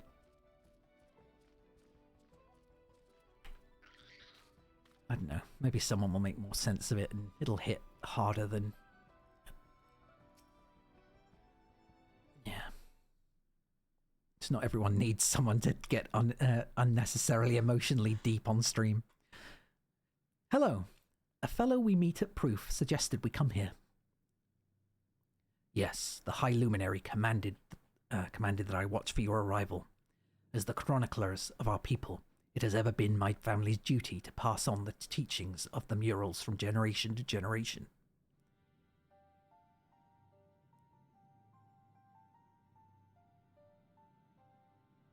What's that high ladder? They really are magnificent, and together they tell the tale of your people's history. They are the events which shaped us. I would share them with you ere you continue on your way. Please, we would love to hear all about it. Then I will begin. Like, unironically, I'm interested. I'm not just humoring you. This first mural depicts a time more than 1100 years ago, an age of great prosperity for the JAQK. Blessed with size and strength unmatched by other peoples, our ancestors marched forth and brought much of Dawntrail under their dominion. Then, when all before them had been conquered, they turned their gaze northwards, seeking to expand their territory and power. Here we see the expedition to JAQK. Unable to cross the strait by ship, our forefathers set to building a bridge to the northern lands, a grand labour which consumed the greater part of a century. Zorga the Boundless. We still make use of that bridge until Yolal for travel. I can't imagine the patience and dedication it took to complete a work of that scale. But I've never heard of any JAQK living in JAQK. What happened to the ones who went north? Look upon this next mural and behold the answer. I should be trying to do a deeper voice, but I can't. I don't have a deep voice. The scene suggests that many giants perished all at once. What manner of enemy could have repelled their invasion? A foe unnamed and unseen. When the expedition pushed forth into JAQK 1,000 years ago, its soldiers were felled by disease. Some terrible illness? No virulent plague or newly arisen blight. For the local Tonawauta and Shetona, it was but a mild affliction of the sort that comes with the turning of the seasons. What manifested for them as slight fevers and coughs, however, proved deadly to our people. Out of every 10 JAQK who joined that northern campaign, 9 succumbed to the infection. Those who survived continued to suffer, finding it difficult to sire offspring. I've heard of this before. Lacking an inherited resistance, visitors to distant lands can fall deathly ill to diseases a local might shrug off. These events might also have given rise to the practice of cremation rather than the burial of mortal remains. The final mural depicts the return of our grieving brethren to Urkapacha. The reason they first left, why they had fought so long and pushed so far, was to ensure peace for our homeland. The undertaking began in ancient times, when our forebears learned they shared the continent with peoples unlike us in appearance or custom. They feared invasion was inevitable. Rather than meekly await their fate, they decided to strike the first blow. Yet as they fought on and on, the old idea of peace drifted further and further away. Only in the disaster in JAQK and their withdrawal to the mountains did they come to understand.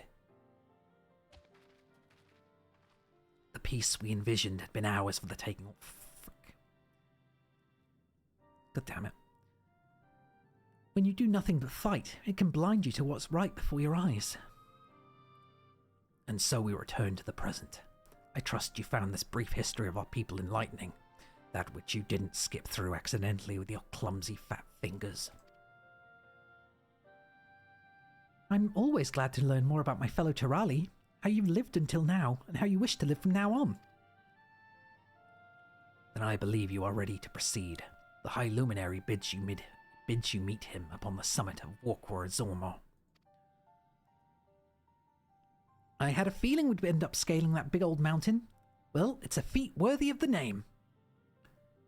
Follow the trail south of here to begin your ascent, but be wary. Beyond the entryway, the mountainside is home to ferocious beasts, both mundane and otherwise. We'll keep that in mind. Thank you for the warning, and the lesson. Finally, we know where we're going, to the top of JAQK. I've not pronounced that correctly, but when have I pronounced anything correctly here?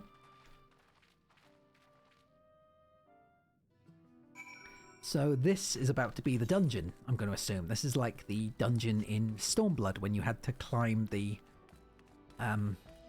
Bardom Metal, it was called. Nope, it's the raids. That's Bardom's Metal. Yeah, it's going to be kind of like that, except without the actual like implied challenge. I mean, it's going to be, you know, challenging in that you've got to go up the mountain, but it's more that you're just trying to survive while you climb the mountain rather than we're going to test you, I think. I mean, I guess it could still be considered the test if you got to scale it, but nobody's going to be standing around judging you for the choices you make.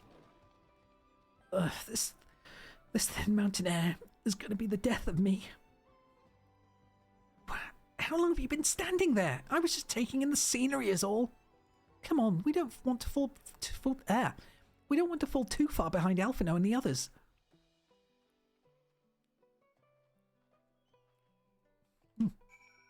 It's okay, Alize. You have tiny little lungs, it's fine. Compared to me, I'm like 90% lung. Tiny, but powerful lungs. I knew it. That's the gateway to a dungeon.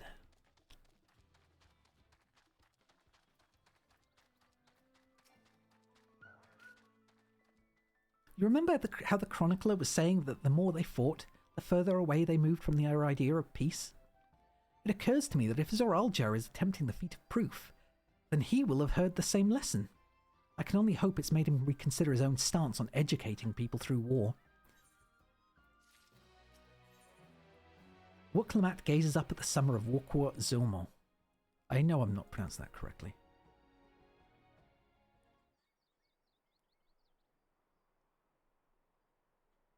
Come on, voiced cutscene. God, that is one tall mountain. And we're supposed to climb it?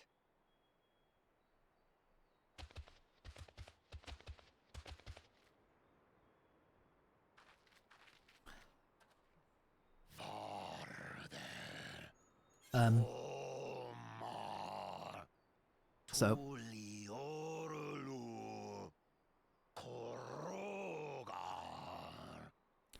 Do not expect to walk here unchallenged. Tell me, stunted ones, did those short legs bring you all the way from Tuliolal? Hey, fuck you, buddy. My short legs can kick your big ass. And they will. Dudes in the background wearing BDSM masks. Come on. He's speaking the old JAQK tongue. The words are difficult to catch. Huh. Though your words are crude and cumbersome, I use them for your benefit. Just now realizing the voices that, if this is what they sound like on average, the voice that I've been using for most of them actually nails it, more or less. Slightly raspy. You are a claimant in this right of succession. That's right. Then, if you die, Tuliolal loses a potential ruler. That's a dark thing to say, friend. I get the feeling you don't share the opinions of the other JAQK we've met. We do not grovel before Gulul, Jar Jar, like those shameless lapdogs. My brethren and I are conquerors, and we will restore our people to their rightful place as Tural's overlords. The giants have their own factions too, it seems. You think your kin weak for showing deference to my father, but they do not follow the man. It is his peace they respect, a peace they always wanted, which they realized could be had right here. I just realized with all the, with Mum turning up and me going and, like, talking to her and stuff, I did not go to the bathroom. And it's now about time for that hourly ad break anyway, so I'm going to go and do that before I literally wet myself. So I'm going to be right back. Sorry, guys. Not intentional. Be right back.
Okay, I'm back.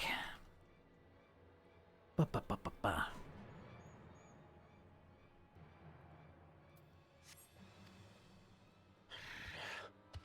Justifications of the Craven. They turn their gaze from our ancestors, from the dream we kept alive for 1,000 years and more. They are unworthy of bearing our legacy. I will reclaim the glory of our people. Oh, will you now? And our ascension begins with the death of the third promise. Oh, really? Stop! I don't want to fight you. Men die on your knees. Well. This is a very stupid decision you're making, buddy.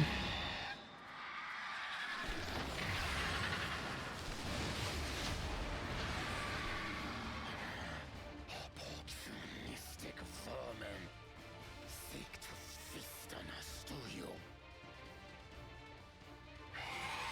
Get down here. Your neck will be the first I snap this day.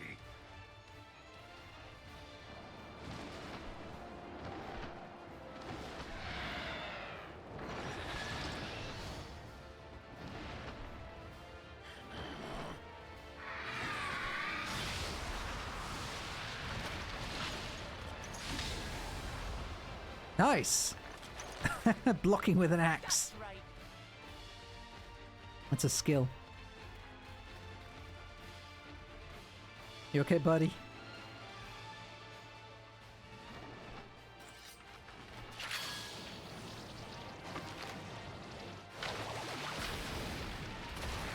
Combined fire and picto fire, I guess. Fire and cartoon fire.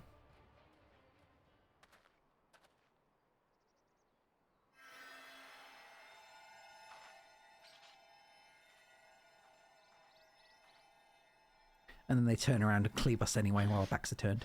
Why do you help us? I didn't put much thought into it. My legs were moving before I knew what was happening. Hey, that sounds like a My Hero Academia thing. I suppose I feared you'd die before we had the chance to get to know each other. Before I could learn more about you. Hmm. To what end? Oh, that's simple. If we're to share the land, it's the best way for us to become friends. Aw. It's a little saccharine, but I'll take it, I guess. How is he? He'll live. Not quite ready to walk under his own strength, however. If you could stay and tend to him, the rest of us will continue on to walk Ozormor. But who's going to heal us in that case? Alize? Understood. Be careful up there. This changes nothing. We will not forsake our conquest. I'm sure you won't for the time being. As you like. You want to kill me, you're welcome to try. But right now, you might want to worry about your comrade.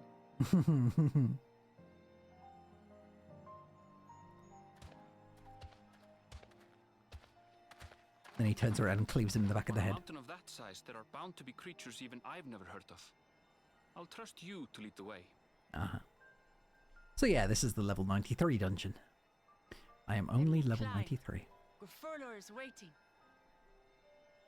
Oh, this must be the other benchmark thing. Wait, is this where we fight Bakul Jaja? No, because the end boss will be that stupid big bird. Unless that's a fake out. Bakul Jaja is at the end of the dungeon. So we're fighting him at the end of the dungeon.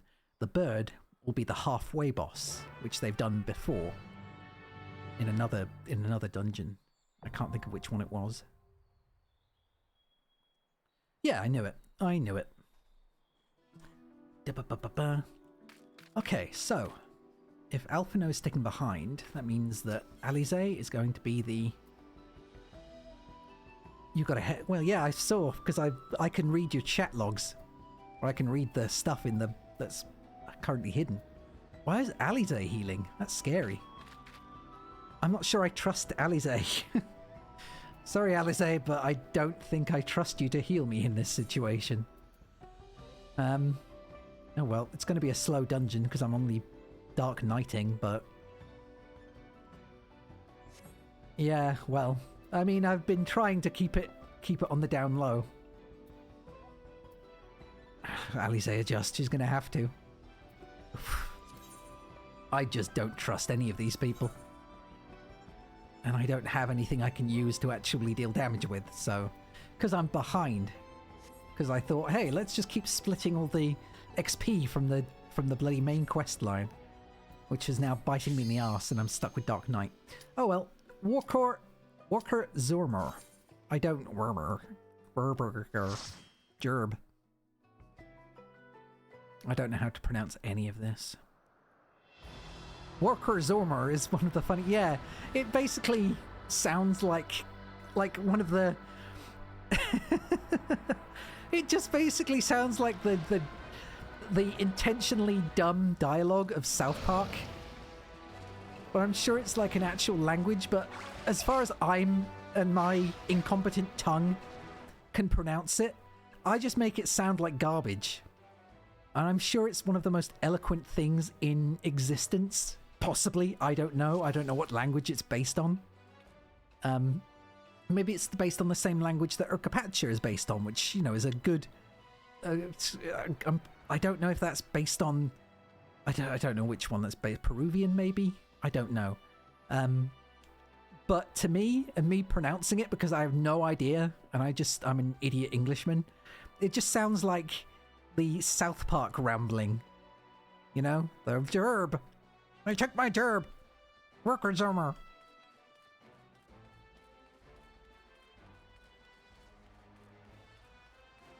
So, I apologize. It's on par with Wachumeki Meki. I like Wachumeki Meki. Like that one doesn't sound as incomprehensible when I try and pronounce it, because I understand Wachumeki Meki, but I'm way more concerned about Workers Armor, because I don't know where the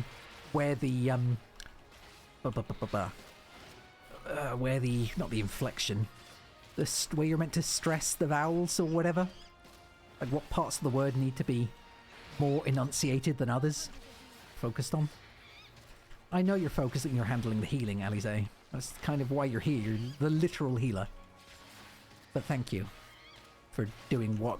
Can you just kill that, please?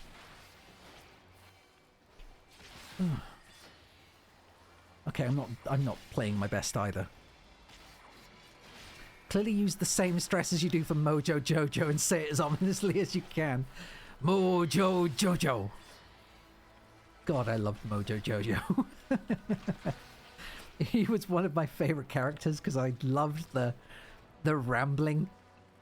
I mean, I love rambly characters, but I just always found that really funny.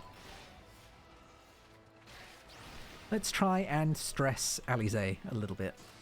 Or not, because there's nothing else here. Okay. You also lose brain matter on the reg. Yep, pretty much. Oh, okay, Wuklamat's tanking now. Fine.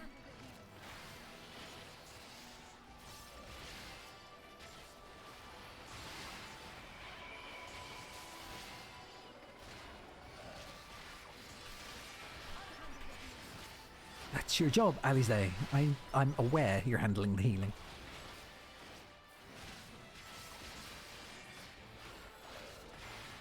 Oh.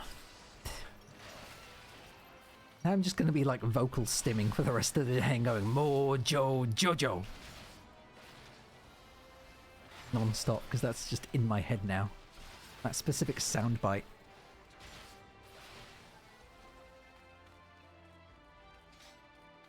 I think that was how I pronounced Walker Zomer the first time, but it still sounds very, very odd when I say it.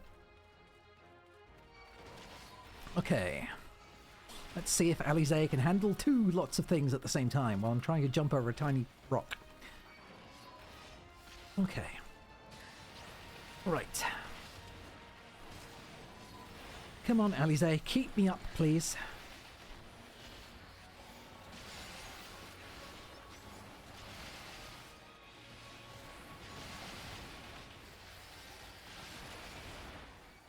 Of course, this doesn't matter. I shouldn't really be doing this because nobody here can actually AoE. I'm the only one capable of AoEing. Nobody else can. This is why I prefer to play the DPS in trusts, because they don't do anything otherwise. And I swear to... I thought that was attacking Wooklamat for a second, and I was like, have you got tank stance on still, Wooklamat? Are you as bad as the average thingy tank? The average sprout tank. Okay, this is going to be painful. This whole thing is just going to be painful. I do love the effects for, or the bonuses for whatever it's called now, though. The tank mitigation. The special tank mitigation. I forget what, Have I got... I don't think I've put all my stuff on my action bars. Have I screwed up? No, I haven't. No, the Steam is a level 100. Okay. I don't get anything else for a while. The next thing I get is bloody Enhanced Rampart, which, yay. Level 94. Whatever. Ugh. Oh, but I should add that to the thing, though. Just for later, so I don't forget it. Steam. I don't think that... Oh, no, it does have an action... Oh, wait, that's Living Shadows thing, so, yeah. I'll leave that. It might make more sense to do that like it does for, No Mercy. Oh, look at him! Look! A snow spirit. Not that I've ever seen one. Look at it! It's a giant snow bunny. It looks like a bloody Palmon. Or Palworldmon thing. Don't you think? Look at him! He's like a giant Palmon. That's so cute. Oh, he's gonna kick my ass. But, God, that's cute. He's even got a little snow stuff that looks like a turd. What's for his main attack name? Travels on the mountain? How delightful. Do stay and play a while. Oh, okay, so it's sentient. Good to know. I should have known it's carrying a staff. Frosting Fracas. Is he gonna make cakes? Fluffle up. Oh, no. Okay. Okay, so... Oh, right. Okay, yeah. That makes more sense. Moving. Cold Feet. Captures his own minions in ice. What? Oh. Oh! Okay, now that makes sense. I see. I'm as fluffed as I can currently be. Don't take that out of context. For anyone that knows what that means. Okay. So, move wherever people are iced. I see. Cold Feet is over there. So these two are going to end up cold-feeted. So, stand close to the edge and then run. That makes sense. Okay. I've got it. This fight is easy. Baby mode. Baby gameplay. Games for babies.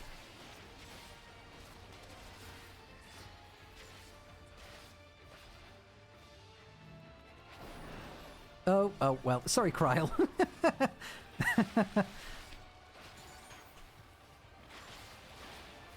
Okay.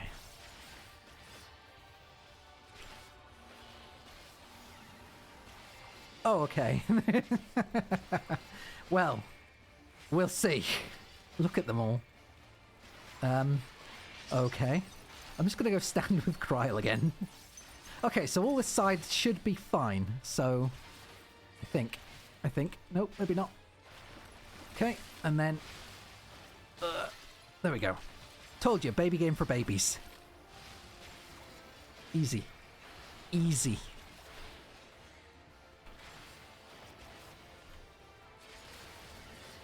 Oh, Kryl put a buff on... the shield on me. That's nice. Oh, she put it on all of us. At least she's thoughtful. Snow scoop. Oh, it's just this one again.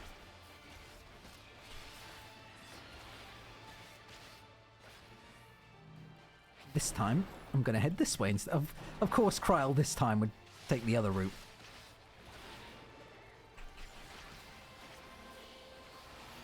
Eba hasn't played 9 yet and is too much of a sleepy baby too. I've got to play it after I finish Dawntrail.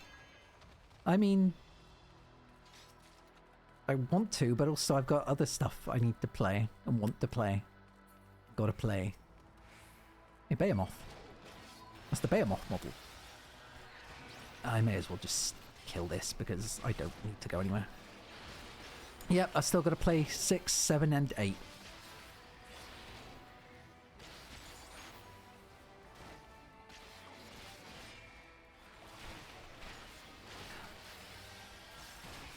But... Oh yeah, I told Zvar, Yun, but this is basically my Lalafell JAQK model. JAQK.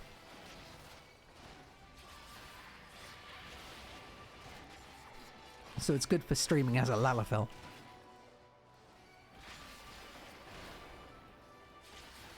It's what it shall now be considered to be. Maximum tater top hat. Exactly. Smooth still thinks it looks weird, but I'm into it. I have grown fond of it.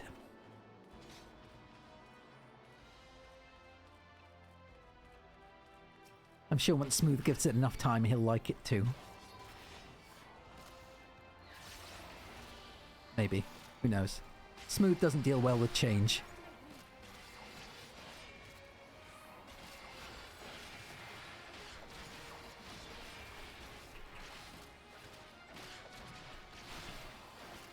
You can put a lot of effort into making it a smug cam.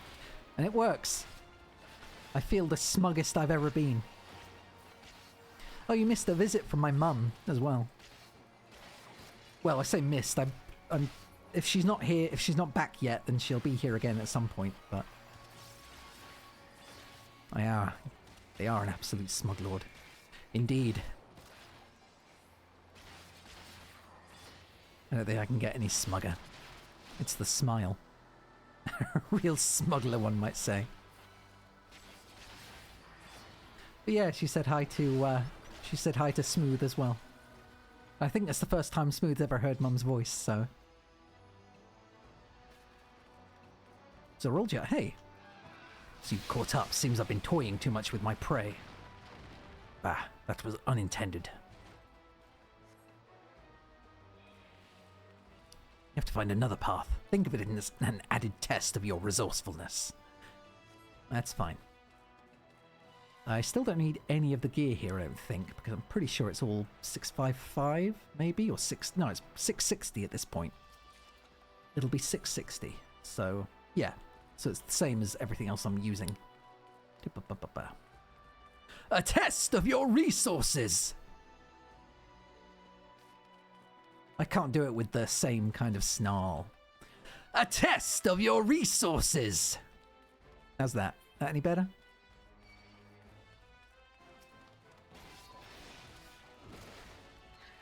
I was still entirely convinced, you know, until quite recently. I think it was like last year.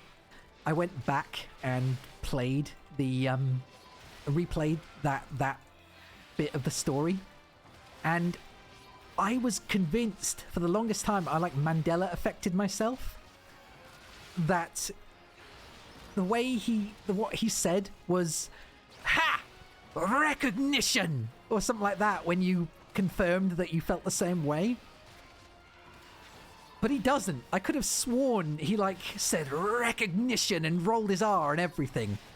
And, like, made it all dramatic. But he didn't.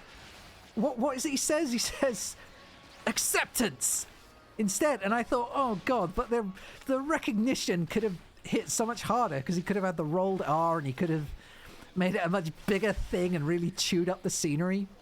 But it wasn't. It was just, ha! Acceptance! So I was a little bit disappointed that my memory failed me and I made it out to be much cooler than it was. As cool as it was in general. I just think my brain made it way cooler than it was. So I was a little bit upset.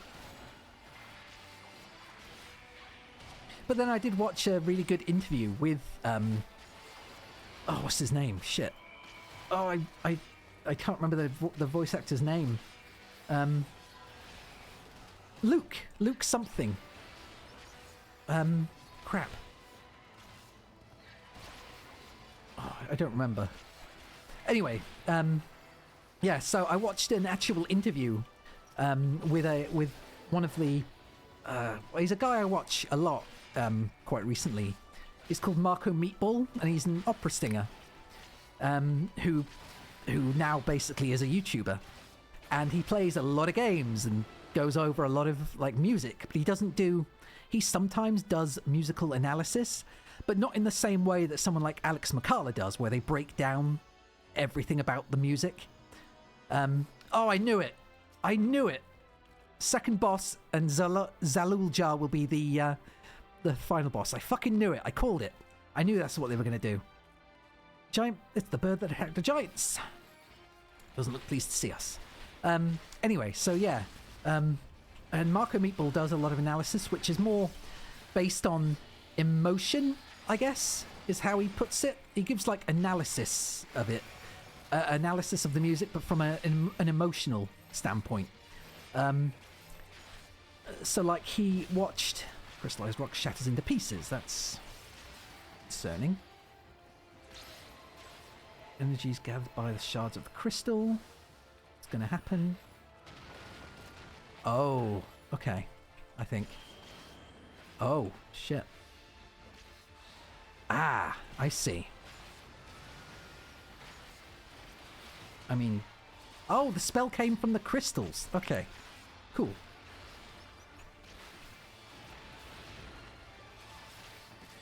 Ah, this is going to be tricky and fun.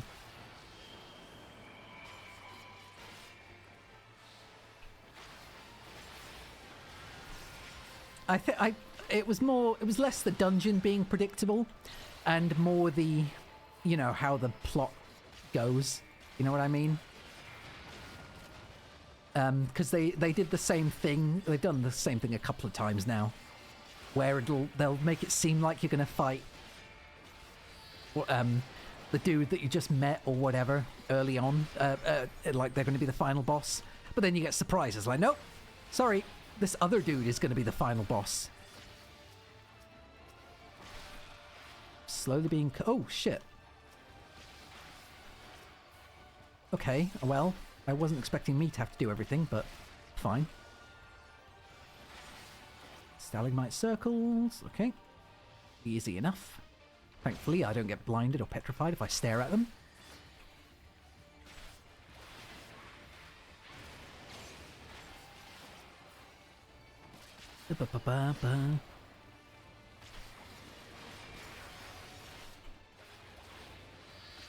I don't know why I'm even bothering to use my defensives. Like, they don't need me to use them.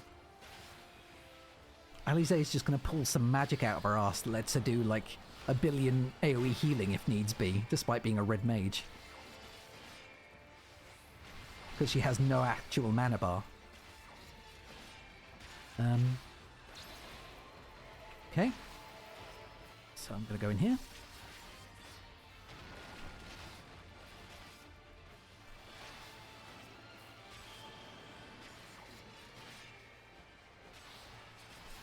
You hear the expert dungeons are actually hard. Cool. I mean, don't get me wrong, that would have fucked me up if I hadn't seen everyone else do it first, which is one of the reasons I like doing trust dungeons. Because it's a good way of letting me see what exactly I can do, or what exactly I have to do. so that when I go back later I don't kill people because I'm an idiot that can't read mechanics. And that's how it's basically been since Shadowbringers.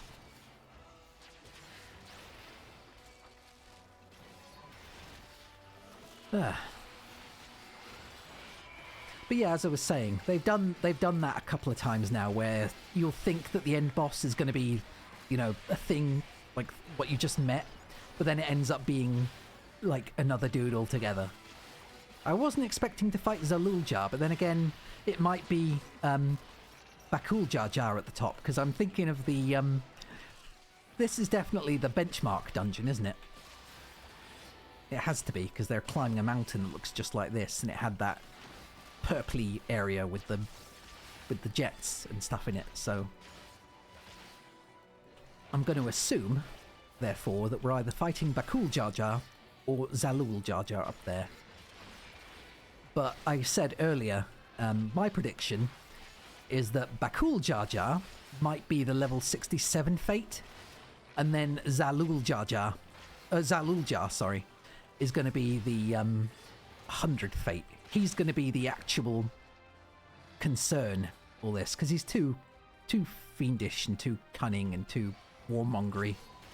He's going to be the ultimate threat here, is my assumption anyway.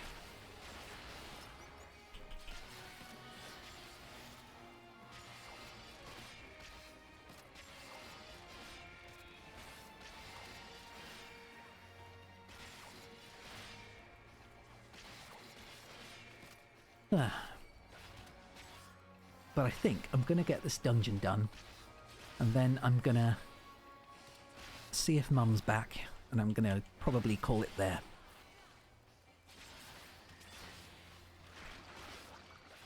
Of course, I think if Mum is in the living room watching this stream on her iPad, then I guess she can come in and say hi again and let me know, so that I know I can just end the stream. So say hi, everyone. Again, smooth. Just in case.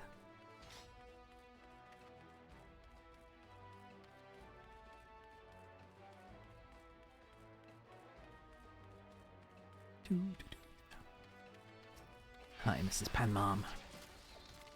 Hey, everyone again, smooth. Oh, you little dickhead.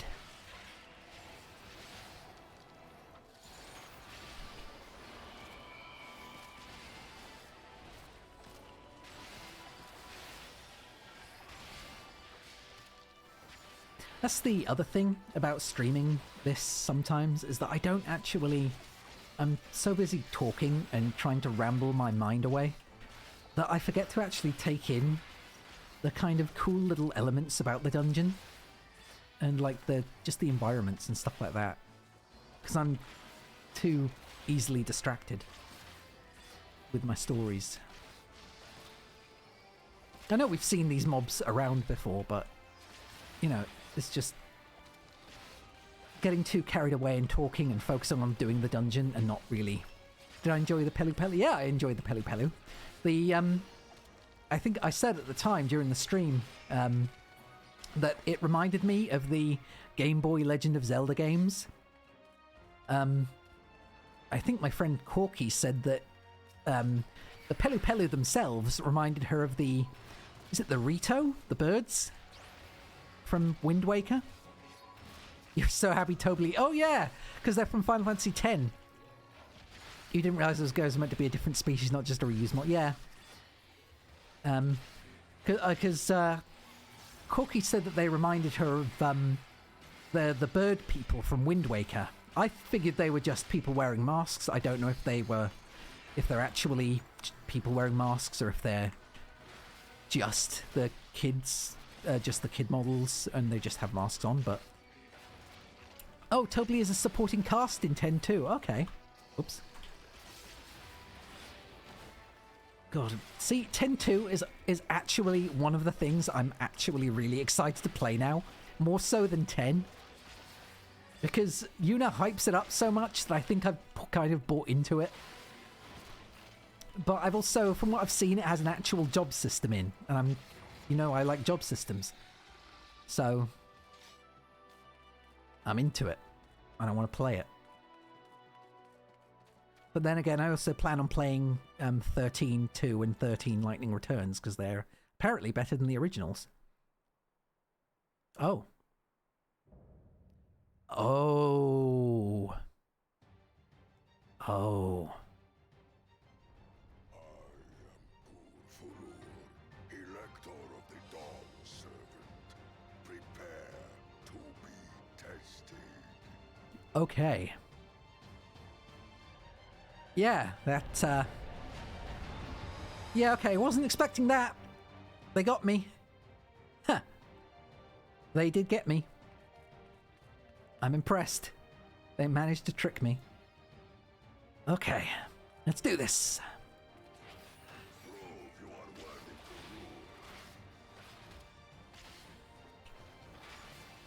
Heaving Haymaker. I feel like my frame rate has just dropped.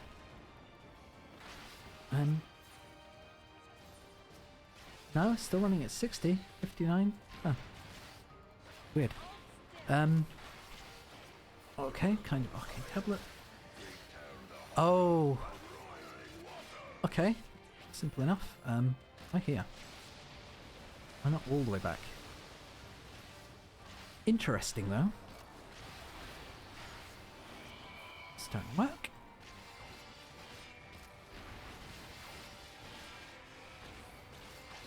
Trial, why were you standing on that? Idiot. Oh. Oh, are we getting a... Oh yeah, we're doing a... We're doing a Titan Eden.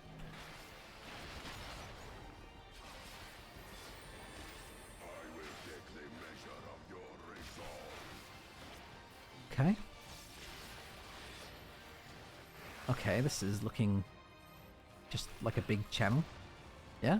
Oh. Oh, so now they've got the directed stacking one now too. Cool.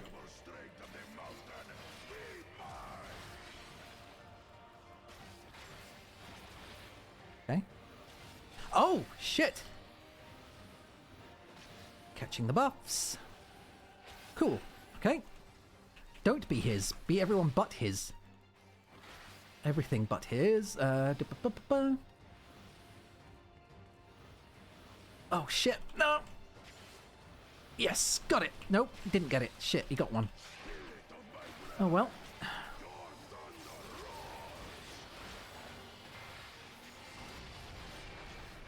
It's fine. We've got 6 stacks. And he lost all his. We still have ours.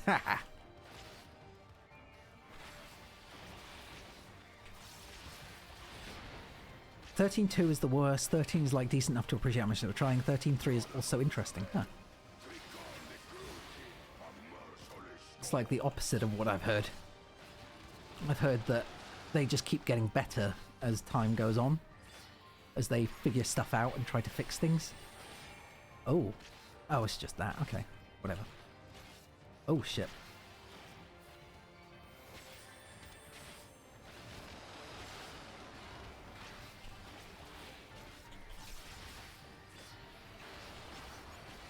But I'm no expert, so I haven't played it. I played some of 13 and was kind of into it, but I think I only got up to unlocking Shiva, the bike twins. Okay, so knock back into stone. Yay! Okay, simple enough.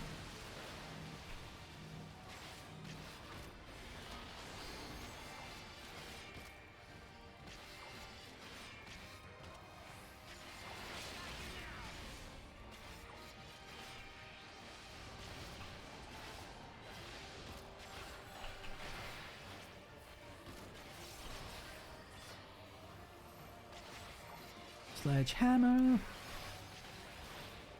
Gonna be sledgehammer. Something, something, call my name.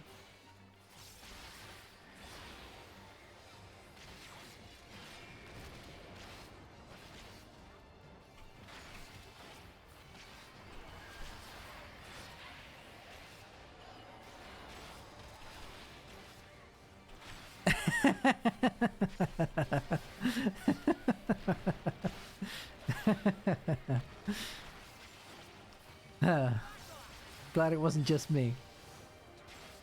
Even if I didn't get the lyrics right. Ah. Come on, kill him already. Stop running around. You can do two things at once, guys. I swear to God if I die because I get knocked into the fucking wall. There we go. Okay. You were listening to it last night. Nice. Coincidence. But I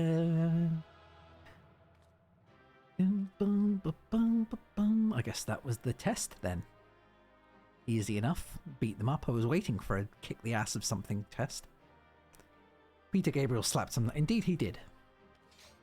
Zormor Greatsword. Well, I've already got one of those. I mean, I've already got a better Greatsword because I've got, you know, the 665 one. But I guess I will take it and take a look at it. How does it look? It looks garbage. Quite frankly, it looks like somewhat. It looks like a lollipop. Beat him up and steal his candy. It does look like it, doesn't it? It actually does look like candy. Sorry, naked baby on screen. There we go. Yeah, look at it. It does not look like a good thing at all.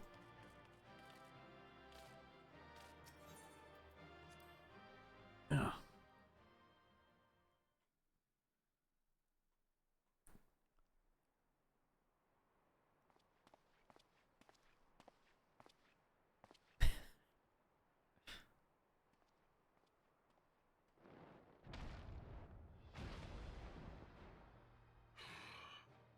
Very good, Claimant.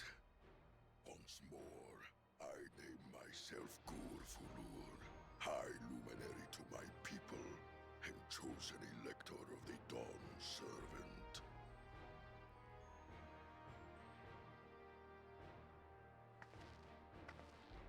You are much bigger than the others in the village.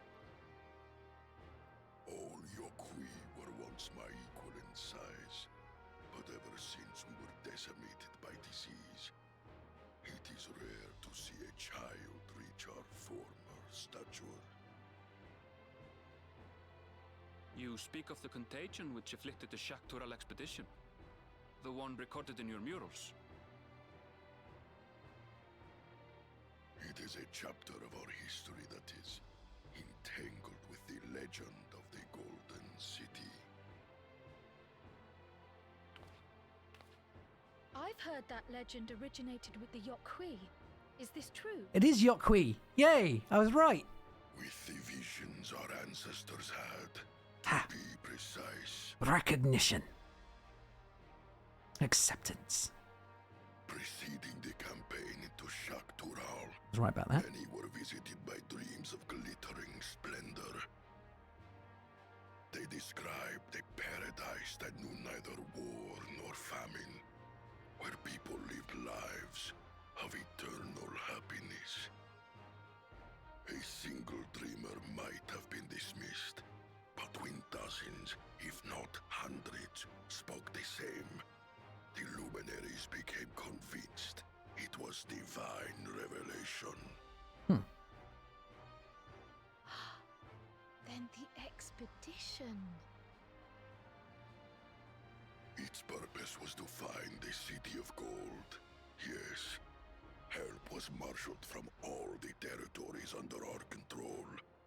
Lands were scoured on a massive scale. Ah, little wonder the legend is so similar across Tural. Those involved with the search would have passed the stories down to their children.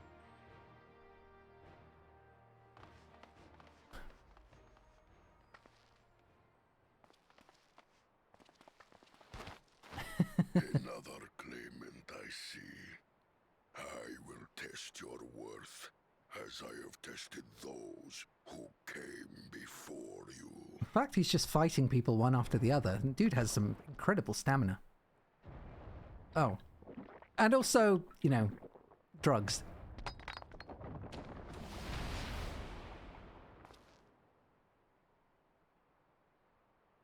Here and now, I think he means.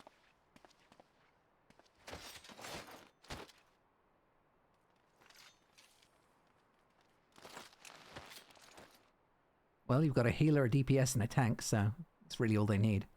Just a little bump of meth keeps you sharp. Oh, I guess they won. Thancred's still at it. Orianji's looking a bit beat.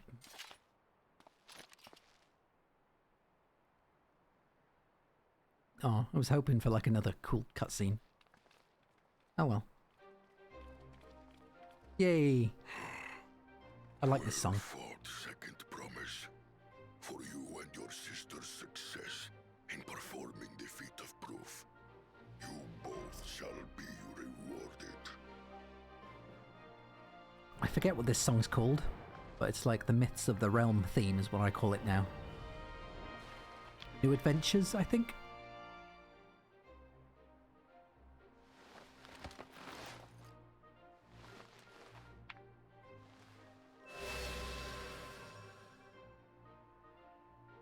Three to go. Is that including the one she lost?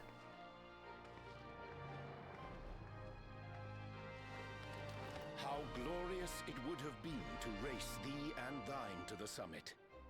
Though mayhap not whilst being hounded by Bakul Jaja and his minions. Candy gained. Again, that swine shows his disdain for the right. I'm gonna suck it. Strangely, despite his eagerness to antagonize us, he withdrew as soon as we fought back in earnest.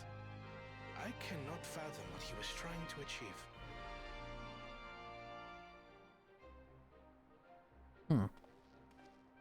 On a similar note, I'm also curious as to why you chose the peak of Warkor Zormor for the conclusion of this feat. The earlier stages saw us learn the history of the JAQK. Does this location also hold some special meaning for your people? Yes, it is a place of great significance.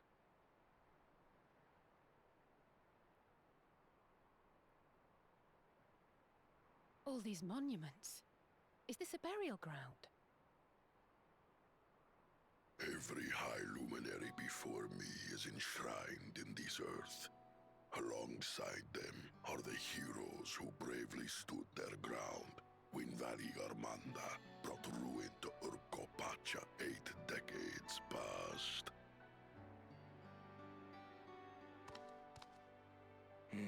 That explains why there are so many.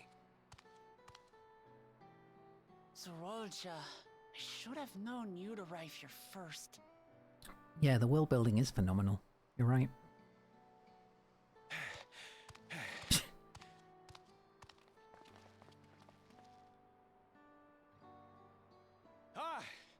Third promise. How relieved I am to find you in good health. You don't mean that. Zorolja, you bastard! I should end you here and now! Remember where you are. You will mind your conduct, or you will leave. Yeah. Right. Sorry. I see no reason to delay further. Show me my father's sepulchre.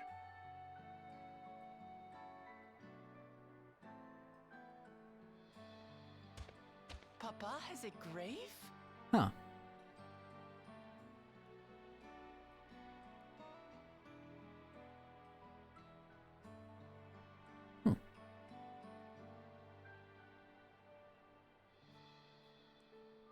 Upon this monument are inscribed the names of those who sealed away the monstrous Valigarmanda, your fathers included. Gulul Jaja, Master of Resolve and Reason, Champion of Peace. Aw. Look at this one.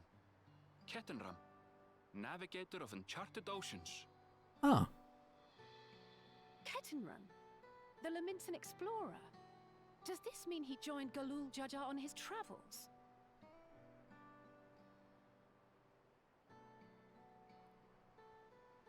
Kafkiwa, Seeker of the Unknown.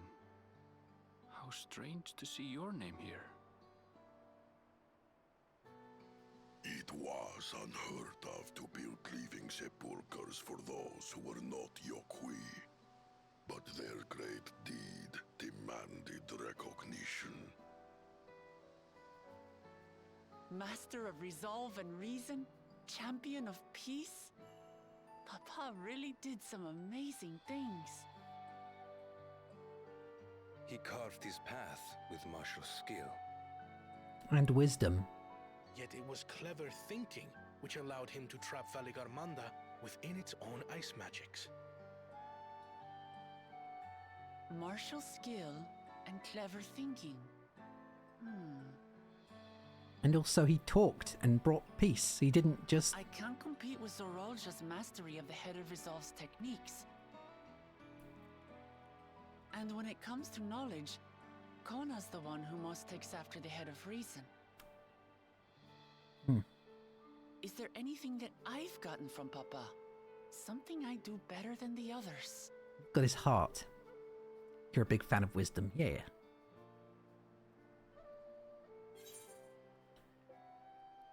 What else defines your father aside from strength and knowledge? Gotta lead the leader onto this. Come on. You can do it, Catgirl. What else defines him? Come on. Come on. Use that brain meat. Of course. Mm-hmm. His love of tacos, obviously. Papa's love for peace. For Yay. his people. That is what he's given me. A love of Critter Small name. And I'm fighting to preserve the peaceful Tural he built. Hence why she hangs out with Patat.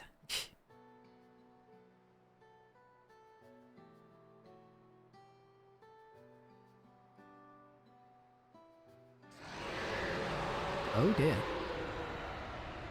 Oh no. I knew it. I knew it. I knew it. What in the hells was that? I knew it. Oh no. Has Bakul Jaja sent off the... You must return to Warlar's Echo immediately. Valigarmanda has broken free. Oh, I bet it was Bakul Jaja that did this. I presume that was about the unholy sound? Yep. I knew this was going to be the trial. Valigarmanda is free. But I wasn't sure if it was going to be the 83 or the 85 or the 87. Get back there now.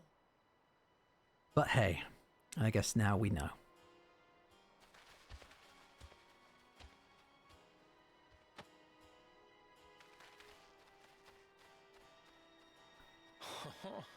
How fortuitous. Fucking course. We have been gifted an opportunity to outpace our rivals.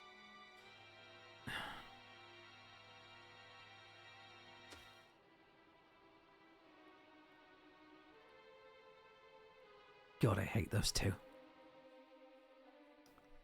They're very well played. God, I hate them so much. Oh. Slimy. Oh, god damn it. Oh, stupid me for getting to... Huh. Oh well. But yeah, I love a good villain who can portray the role that they want to portray that well. Like obviously you're supposed to hate him. He's scum. Manipulative scum. But it just means, God, I hate him so much I want to punch him in the face. And his voice actor should be proud. Because he's done a very good job of making me want to punch him in the face. Punch those big ol' eyeballs.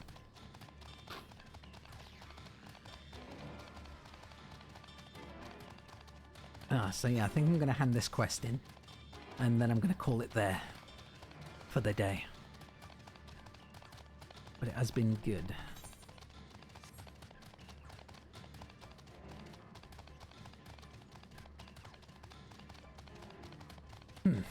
Tuladile. I'm not gonna do that yet. I'm gonna do that tomorrow. Because I don't know how long I'm gonna get stuck trying to do it. So I'd rather start it nice and early. Because like I said, Mum is gonna be back here at some point anyway. And I don't want to be tied to this all evening.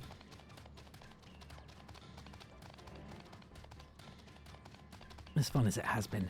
Plus, maybe I want to go and play some Nier Automata. Nier Automata, I don't know. Good, you're back.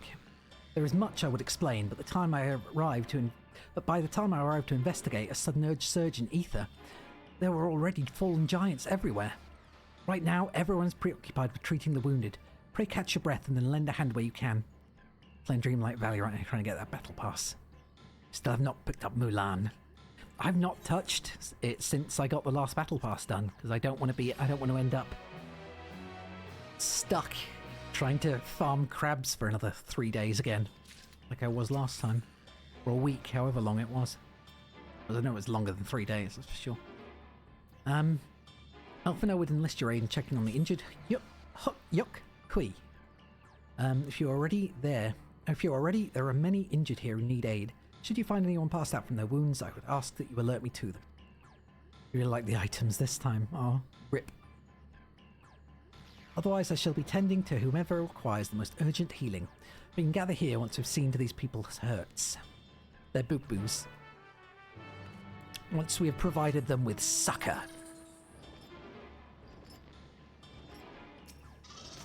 Okay. Getting attuned.